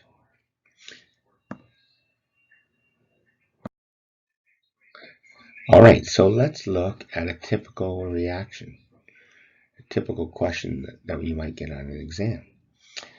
Well, for the reaction I2 gas plus Cl2 gas going to form 2ICl gas. It's at 25 degrees Celsius. The only thing we need to know is that it's constant temperature. The Kp value is 81. So that value is not very large. It's not very small. What would I consider very large or very small? 1,000. 1,000 is large, and if it's bigger than 1,000, it's very large. If it's less than 1,000, probably very small. Oh, sorry, less than 1 over 1,000, it's considered very small. So, a value between 1,000 and 1 over 1,000, we usually say it has an intermediate value. And so if the K value is 81, then what we would basically say is that we have to solve for X in our ICE table, and we can't really make any approximations. It's low. There's a low chance that we'll be able to make approximations. We have to solve it without any assumptions. We have to solve it exactly. So we'll be using our math skills. Now it says here, if the initial partial pressure are all 0.1 bar, find the equilibrium concentration. So what is 0.1 bar? Well, if the initial partial pressures are all 1 bar, that means the partial pressure of I2, Cl2, and ICl gases are all 1 bar. Let's look at the ICE table. Well, in the initial line, they're all 0.1, and they're all in terms of bar. We know it's going to react in a 1 to 1 to 2 ratio. And since we're looking at this here, we got to figure out, well, is it going in the forward or reverse direction? And I suppose the first thing that we'd have to do is find Q. Q is going to equal to product raised to that exponent divided by reactants raised to their exponents, which just happens to be the same. What we find is Q is equal to 1. And Q is less than the K value, and so the reaction must go in the forward direction. And that's why we have some of the reactant reacting, some of the product forming. And the only reason that we can say that is we compared Q to K. There, in the initial line, there's no 0 bar. And so we're not absolutely sure whether it's going in the forward or reverse direction unless we compare the Q to the K. And we do that, and we see that Q is 1. That's how much product you have, relatively speaking. The K is 81, which says you need to make more product. So that's how we come up with this. We'll take the equilibrium line, which is the I plus C, so 0.1 minus X for the both reactants. The product of 0.1 plus 2X. We then try to solve for the value of X. So the Kp value, which is 81.0, is going to equal product 0.1 plus 2X quantity squared, right, divided by 0.1 minus X, 0.1 minus X. Well, what we're saying here is we have to solve it exactly. So let's expand the terms here. 0.1 plus 2x quantity squared is 0.01 plus 0.4 x plus 4x squared. And we're going to have 0.1 minus x times 0.1 minus x. That'll be 0.01 minus 0.2x plus x squared. We will multiply through by 81 here. So we're going to have the numerator, we're going to leave that. We're going to multiply the denominator through and come up with values. Collect the terms, and we'll see that we get a quadratic. 77x squared minus 16.6x plus 0.8 is equal to 0. To solve that exactly, we have to use the quadratic equation. And that's exactly what we're going to do. The quadratic equation is going to be x is equal to minus b, and of course b is minus 16.6 plus or minus the square root of b squared minus 4ac, right? And we'll divide it by 2a. And we'll get two values, 0.0727 or 0.143. 0.143 is too large, right? If you had 0.1 minus 0.143, you'll get a negative value. You can't have a negative pressure. Lowest pressure is 0. So that means that 0.0727 is the correct root, and we can then start to plug that in, right? The Kp is going to equal 0.1 plus 2 times x, which is 0.0727, and we'll square it. We'll divide through by 0.1 minus x and 0.1 minus x. And if we do that, what we'll find is the K value is 80.8, which is very close to 80.1. Within rounding errors, the number of sig figs, plus or minus a few, works out. So we've now shown that this is the value of x. What we want to find is the equilibrium concentrations of each of these gases. And so we can now figure out the value for that. Now, one thing I thought I'd show you here is when we said that Kp, which is 81, is equal to 0.1 plus 2x squared, and 0.1 minus x times 0.1 minus x in the denominator, we could have taken the square root of both sides. And by doing that, we'll come out with 0.1 plus 2x all over 0.1 minus x equaling to 9. And we can then multiply through and solve this without a quadratic. What you'll see here is that 11x is equal to 0.8, x is 0.0727. That is exactly the same answer, except this time we didn't use a quadratic. And you might ask, well, how do I know if I have to use the quadratic or not? Normally, if the k value is between 1,000 and 1 over 1,000, probably have to solve that quadratic. But there are some rare cases where the quadratic can be circumvented, but it's very special circumstances. Usually what you'd have to check is, what's the value of delta N gas? And if delta N gas is 0, you may be lucky. And you might not have to do the quadratic. Well, let's look at what we have here. There are 2 gases and 2 gases. 2 minus 2, delta N gas is 0. So we might have had a chance here to do it.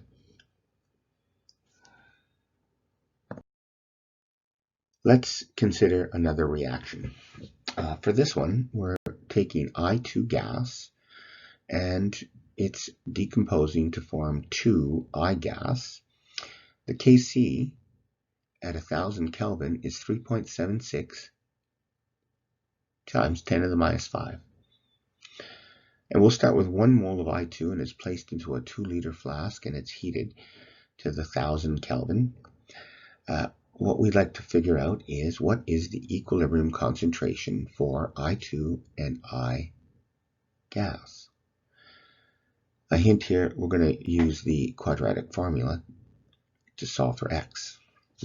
So to start with, we set up our reaction with the ICE table, and it's going to be in moles per liter, right?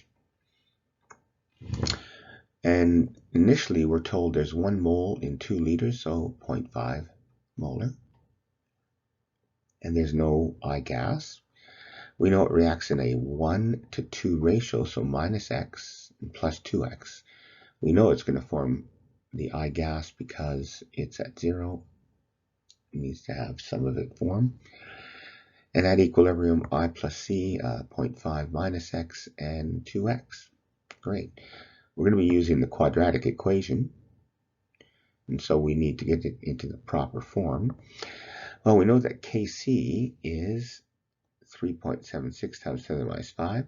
It's going to be equal to product, remember, raised to the proper exponent all over reactants. And if we multiply through by the 0.5 minus x, and we'll come up with 4x squared equaling 1.88 times 10 to the minus 5 minus the 3.76 times 10 to the minus 5 x here. We'll get it all to one side so that it's in the proper form of ax squared plus our bx minus c in this case. So we got the values for a, b, and c, which we will plug into the quadratic equation. And so I think you'll see it here, right? Minus b plus or minus b squared minus 4ac, and we'll divide by 2a. And if we do that, we'll find two values. X can't be negative, so we're not going to use the negative root. We now figured out the value of x. And so these are the values of x that we've just determined. So the concentration of I2 is going to be 0.5 minus x, which is going to be 0.498. And the concentration of I gas is going to be 2x, which is 0.00432 molar. And actually, if we were to plug these two values that we've just determined here into the expression for Kc, which is up here, we should be able to see that it will come out to a value of 3.76 times 10 to the minus 5. And so our solution is sound. Do we have to do that check? Not really. If you're confident in your ability in terms of finding the x value, no problem. It's always a good check, double check for that. Excellent. We want to show you some of the approximations that are going to be used to simplify the math. So when an equilibrium constant is very small, what do we mean by very small? Probably less than 10 to the minus 3, or we'll also see when it's very large. How large? Let's say at least 10 to the plus 3 or greater. Now the position of the equilibrium will heavily favor the reactants if it's very small. Obviously it'll favor the products if it's very large.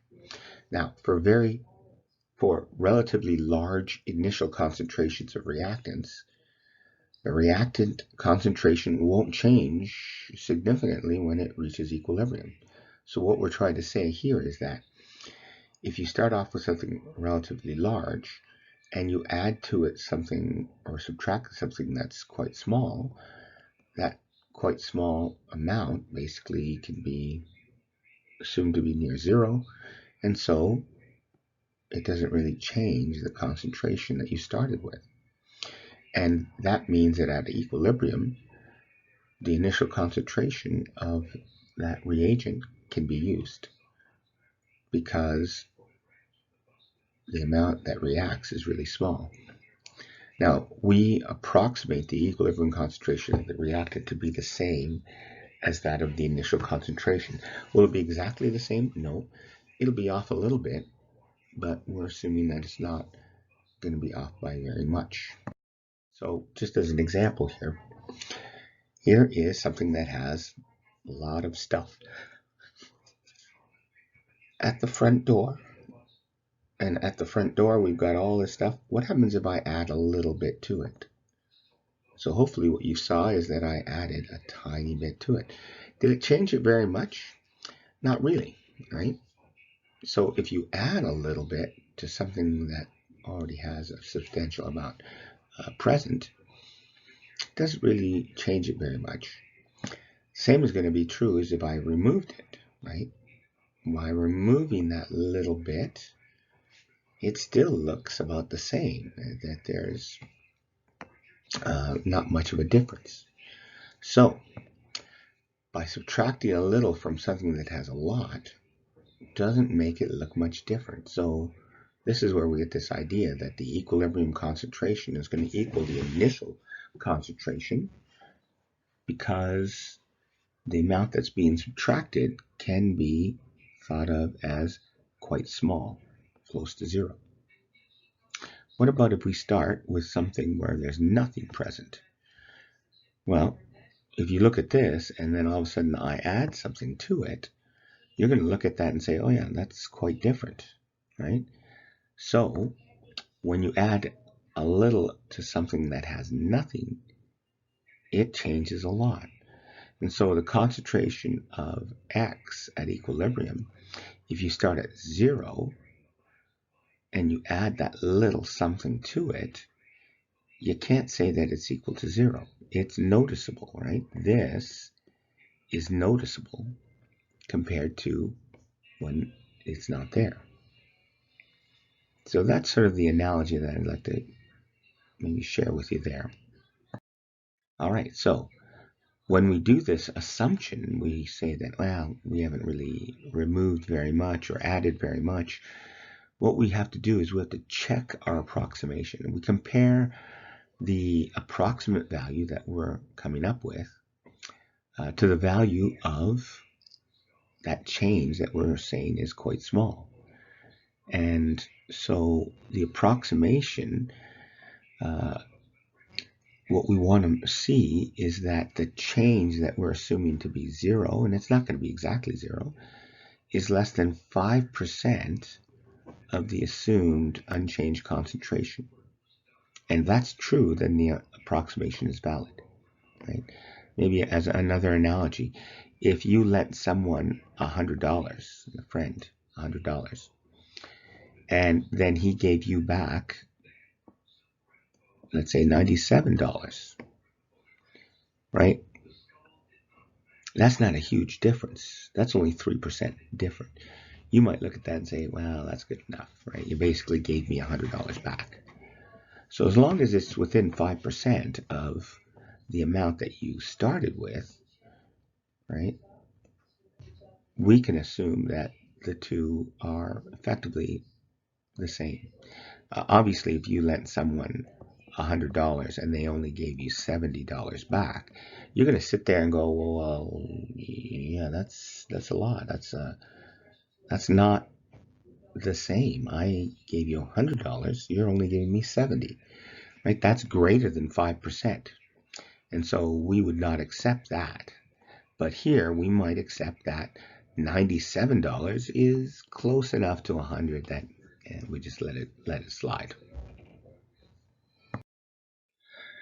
Let's test out this idea by looking at the last question that we did.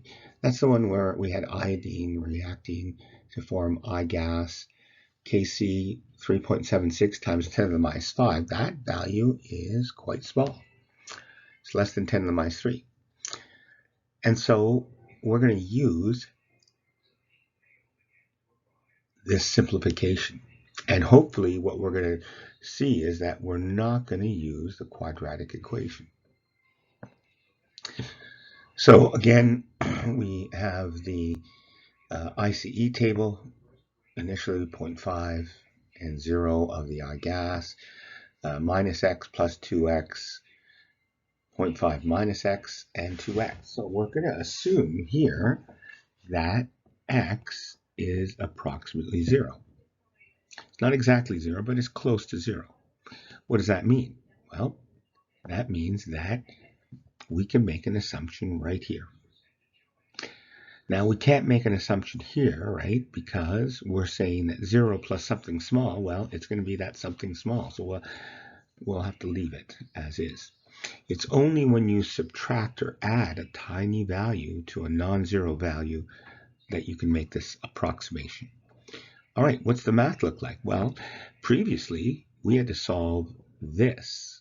That would have been a quadratic expression. But now, this x term is going to disappear, and now we've got to solve this.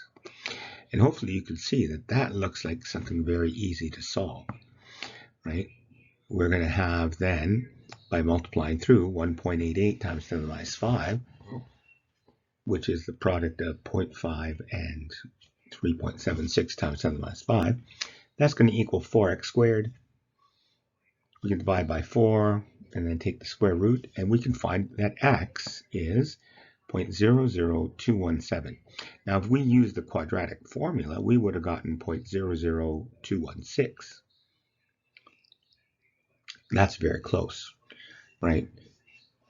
So we want to look at this and say, well, how do we know that the approximation is actually correct? This is where we use this 5% rule. Is the change less than 5%? So what do? We go to the place where we made the assumption. We made the assumption right here.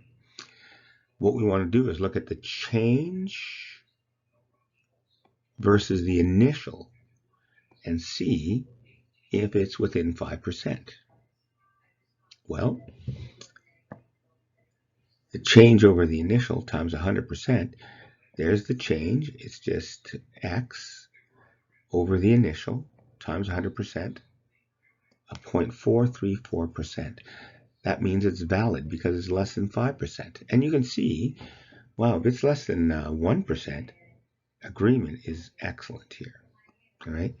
So as the percentage gets further and further away, we're not going to get as close a value.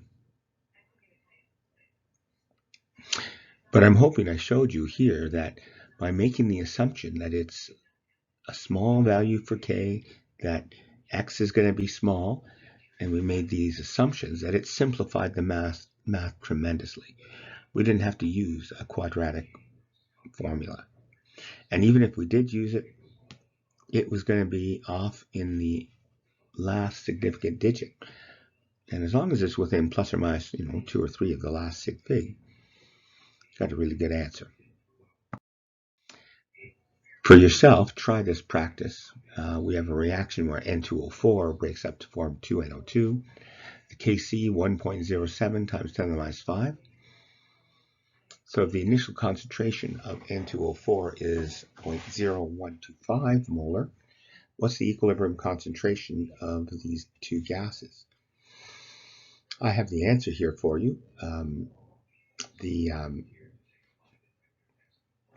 The gas NO2 here will have a value of 0.000183 molar, and the proof is 1.46%. So give that a try. See that you're able to come up with that. You're going to be making the assumption. You could solve this using the quadratic, I suppose, and you can see how much longer that takes.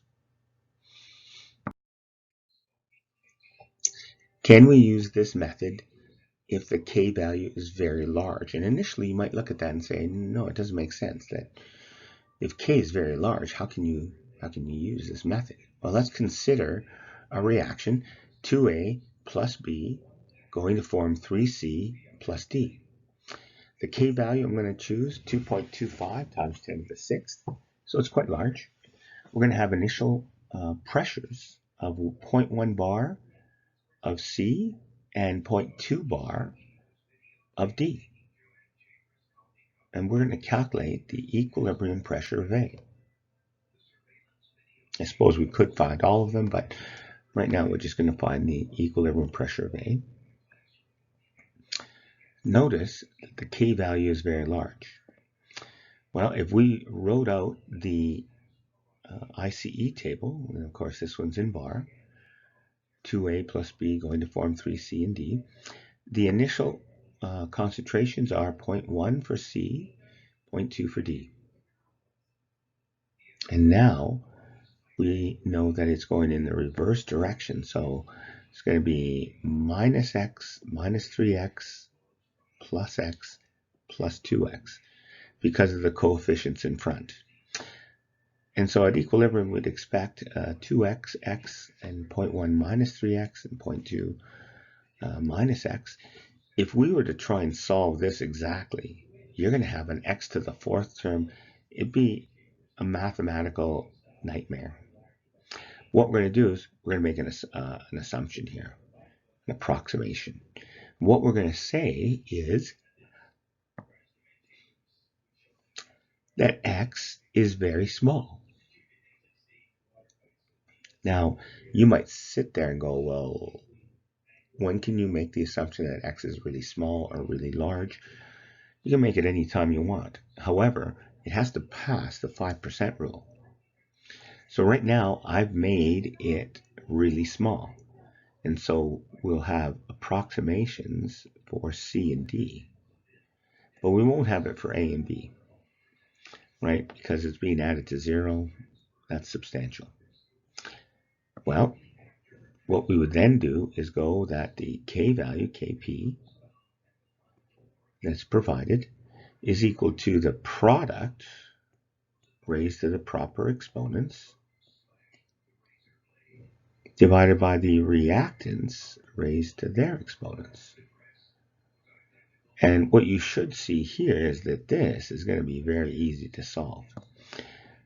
Right? That 4x cubed is equal to this value. We just have to divide through by 4 and take the cube root. And we can come up with a value, 0.000281.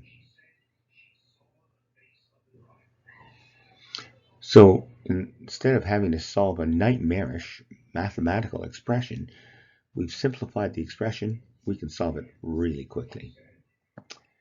So we can check the proof.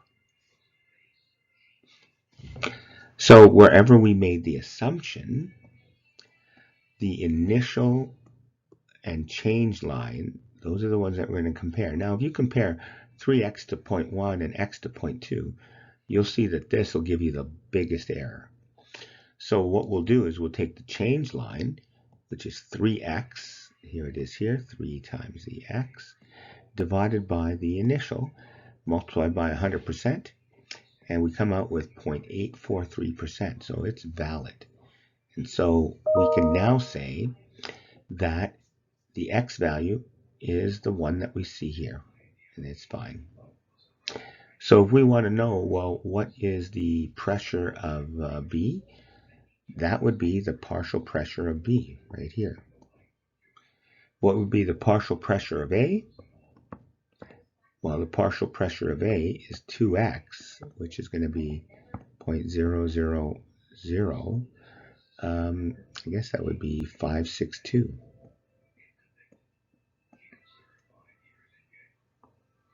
And so now we've actually solved this without going through a huge deal in terms of the mathematics.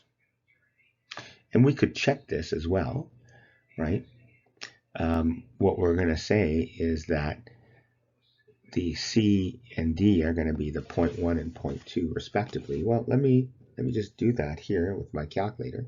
So I'll take 0.1 and I'll cube it.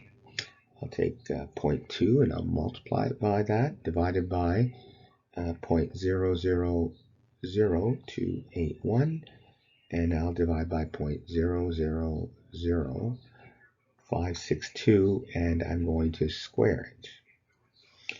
Now this should give me a value of 2.25 times 10 to the 6. I got 2.25 times 10 to the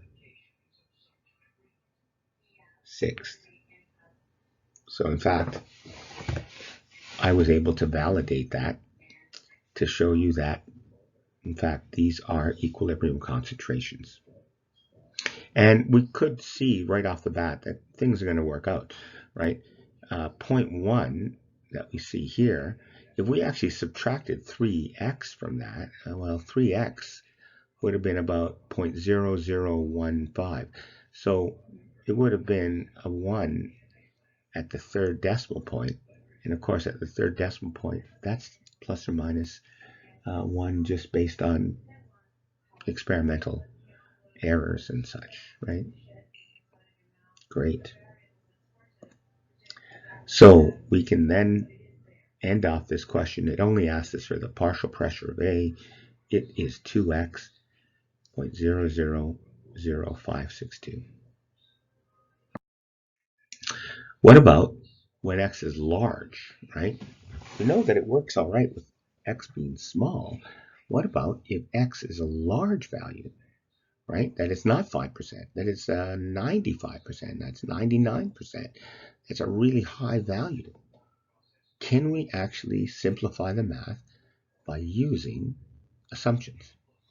And what we'll tell you here is the answer is yes. So when you look at a question, you have to be able to look at that and say, oh yes, x should be small or x should be large, right? And so when will that happen? Assumptions can be made when it's less than 10 to the minus 3 or greater than 10 to the plus 3. This is less than 10 to the minus 3. We should be able to make an assumption. So let's look at this question. We got a constant temperature. We have a reaction. We have a K value. We want to just calculate the pressure of NOCl.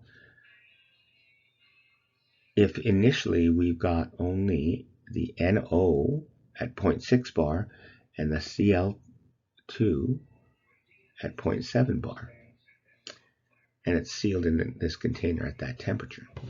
All right, so what we should be able to realize is that X is very large, and we should assume 100% reaction. So let's have a look at that and make sure we understand, right? Since this is 10 to the minus 5, that's a small value. These arrows are not going to be the way that we have shown them here, and that is equal in the forward and reverse direction. What it tells us is it wants to go in the forward direction a little bit, but it really wants to go in the reverse direction, right? 10 to the minus 5 says hardly any product will form, lots of reactants when it reaches equilibrium. Now, since we started off with 0.6 and 0.7 bar of each of these gases, we know that it wants to go in the reverse direction.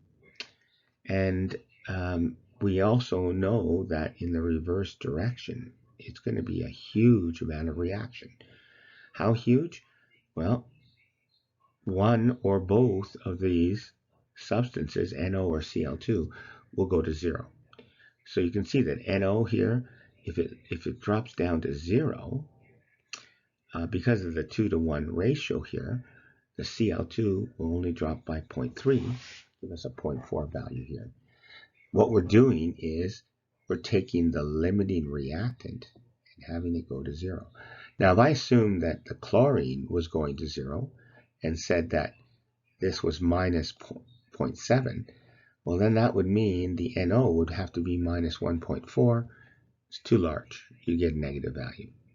So the limiting reactant goes to 0. So it's a sort of, I guess, a chemical trick here. What we do is we take a reaction that wants to go in the reverse direction, in this case here, and force it to go 100% in the reverse direction. And what we're doing here now is we're redefining the actual question. Here are the new initial concentrations, and one of them is 0. So we cannot have a 0 for the pressure of NO. So we need to achieve the equilibrium in the reverse direction. And so we're going to do that. But if you're going now in the forward direction, that's actually a really small arrow. X is going to be very small. And so we basically are going to say, well, we're not looking at the same question. We're now coming up with a new question. So these are the new initial pressures. And now we're going to have a change. Some of this will react in a 2-to-2-to-1 ratio, and it will form the NO and Cl2. So we'll have 0.6 minus 2x, 2x, and 0.4 plus x. And we're going to make assumptions in two places here that 0.6 minus something small is 0.6. 0.4 plus something small is going to be 0.4. We're not going to make any assumption here, right? The 0 plus something small like 2x will be 2x. Well, we know the Kp value. It's 1 times 10 to the minus 5. It's going to be product, so 2x quantity squared. We've got our 0.4, and we'll divide through by 0.6. And if we do that calculation, we come up with 0.44 for x squared. That's easy to solve, right? Divide through by 0.444, take the square root, and we come out with a value of x here of 0.00475. We now have to look to see, well, does this follow the 5% rule? Well, we look at where we made the assumptions. So the change line where we made the assumptions, 2 places, divided by the initial. And I think you can see that 2x over 0.6 is going to be a greater value than x over 0.4. So let's solve for that. Let's see the percentage there. So we'll take the 2x divided by the initial times 100%, 1.58%. And so we're going to say that it's valid. So what's the pressure of NOCl? Well, it's going to be basically unchanged at 0.600 bar. I suppose if we wanted to, we could subtract off 2 times the 0.00475 and get a value of 0.590. So if we were to subtract off 2x, 0.590 is what we would come up with. So I guess that's the same sort of thing, right? If someone owed you $600, you only gave them $590. Are they going to be okay with, just missing the $10? Yeah, I mean, I suppose that's probably close enough, and you might go on your way. You are, I suppose, cheating the person by about 1.58% of what you should have owed them, right? But you have given them 98.42% of what they lent you. So I'm hoping you can see here that when x is large, what we do is we make it really large and then have it go 100% in a particular direction, then reestablish the equilibrium in that reverse direction.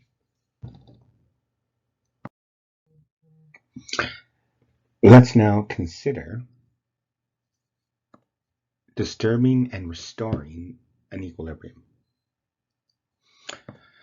So once a reaction is at equilibrium, right, we know the concentrations of all the reactants in the products effectively remain the same. We still know there's a dynamic process that, reactants are forming products, but products are also forming reactants, and it just happens the rates are the same in each direction, and so it appears as if the concentrations of reactants and products remains the same.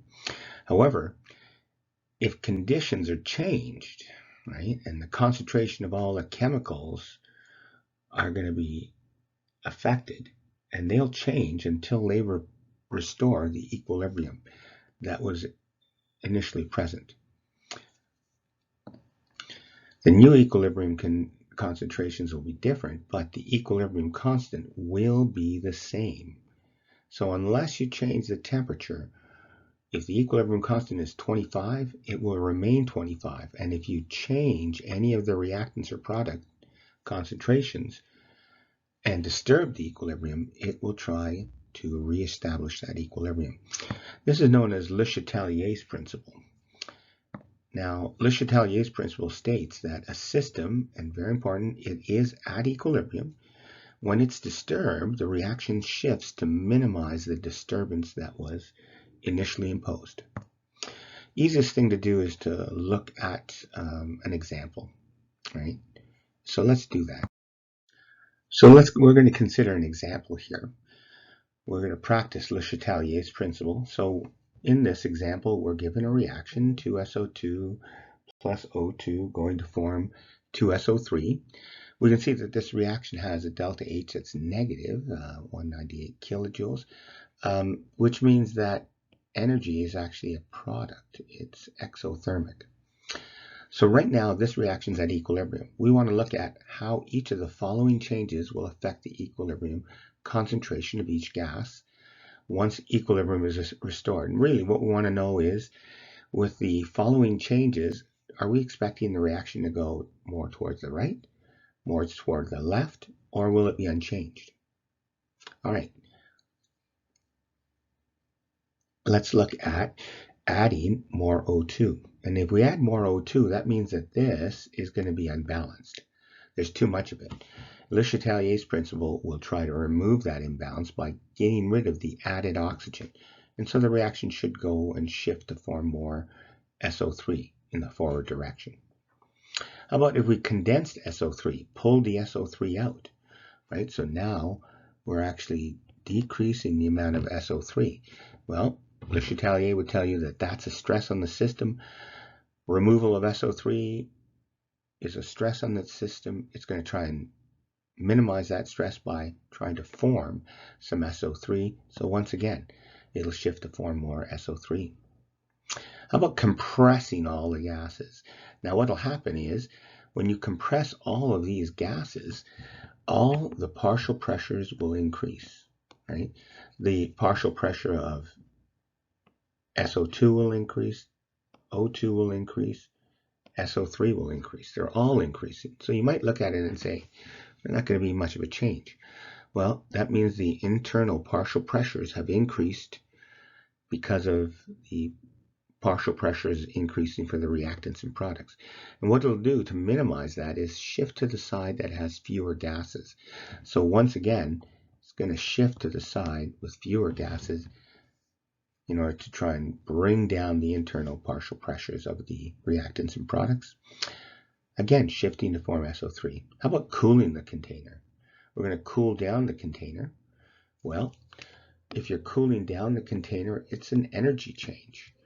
And since energy is a product here, effectively cooling it down pulls energy out. This drop in the energy will cause the reaction to try and replace that energy by going in the forward direction, so shifting to form SO3 once again. What about doubling the volume of the container? So the container was, let's say, 5 liters, and now it's going to be 10 liters. So, well, of course, what's going to happen, all the partial pressures will drop. And if all the partial pressures drop, then all the partial pressures in the container are going to be lower. It's going to try and increase it by going to the side that has more gases. So we're going to shift to form more SO2 in this case. And of course, when it forms SO2, it'll form O2 as well. What about warming the mixture? So now, here's our reaction, which is exothermic, which means it has energy on the product side. Adding energy and warming it up will cause us to increase the amount of energy. It'll try and get rid of that energy by going in the reverse direction. So again, forming SO2. Adding helium to the container. Now you might look at that and say, well, what's going on? So you have a partial pressure, let's say, at equilibrium. Yeah, let's just have the partial pressure equal 1 bar, 1 bar, 1 bar. And so at equilibrium, the Q value is K equilibrium, which is 1. So what happens if we add 5 bar of helium? Well, the partial pressures of the other gases won't change, so they're still at equilibrium. So in fact, adding helium or any non-reacting gas will have no effect. Finally, adding a catalyst to the mixture. We know that a catalyst will speed up a reaction and get it to go to completion. Completion is achieving equilibrium, but it's already at equilibrium. So if you add a catalyst to a mixture that is already at equilibrium, it's not going to be able to do anything. So in fact, no effect. So that's how Le Chatelier's principle comes into play. If we have concentration changes on the equilibrium, let's just have a quick look at that. You can see that initially we have N2O4 with a certain equilibrium concentration. We have NO2 with a certain equilibrium concentration. And in our question here, what we're showing is we're going to disturb the equilibrium by adding a bunch of N2O4. And you can see it's increased the N2O4 level instantaneously. Well, what's going to happen? Well, some of that N2O4 will start to decrease, right? And it'll try to get back to having a Q value that's equal to K equilibrium, right? Because initially it was at equilibrium where Q is equal to K. Now we've added a whole bunch of N2O4 and the equilibrium has been disturbed. So it'll try and get rid of the N2O4 and make NO2. All right. So just in terms of this reaction, it'll start to change these concentrations until the equilibrium is reestablished, where the Q value is going to equal the K value. Let's have a look at this here. When the N2O4 is added, right, some of it is going to start to just decompose to make more NO2, and thereby the Q value. Now, what about the effect of temperature, right? Temperature change on equilibrium. So let's look at an example. This is a real example, N2O4, which is a colorless gas, and NO2, which is a brown gas. So if we take a tube that contains a mixture of those gases, what we'll find is that if we lower the temperature, and you can see here that it's lowered, that it turns colorless. So N2O4 ends up forming. If we heat up this mixture, you can see the temperature here is plus 26 degrees Celsius. By adding energy to it, it actually turns more of a brownish color. That is the NO2 gas. So what's going on there? So just as we said before, if we cool a mixture down, heat is being pulled out, and it's going to form that nice colorless mixture that's inside this tube. However, if we heat up the mixture, right, and so let's remove that arrow and heat it up, Le Chatelier's principle will tell you that this reaction will in fact go and use up that extra heat to form more products. And it'll turn brown, and you can certainly see that that is happening here. Let's have a look energetically to see, well, what's going on when we change temperature, right? So we've got our Q value that is on the x-axis. We have got energy on the y-axis. We said it's a high energy situation if the Q is 0 or infinity.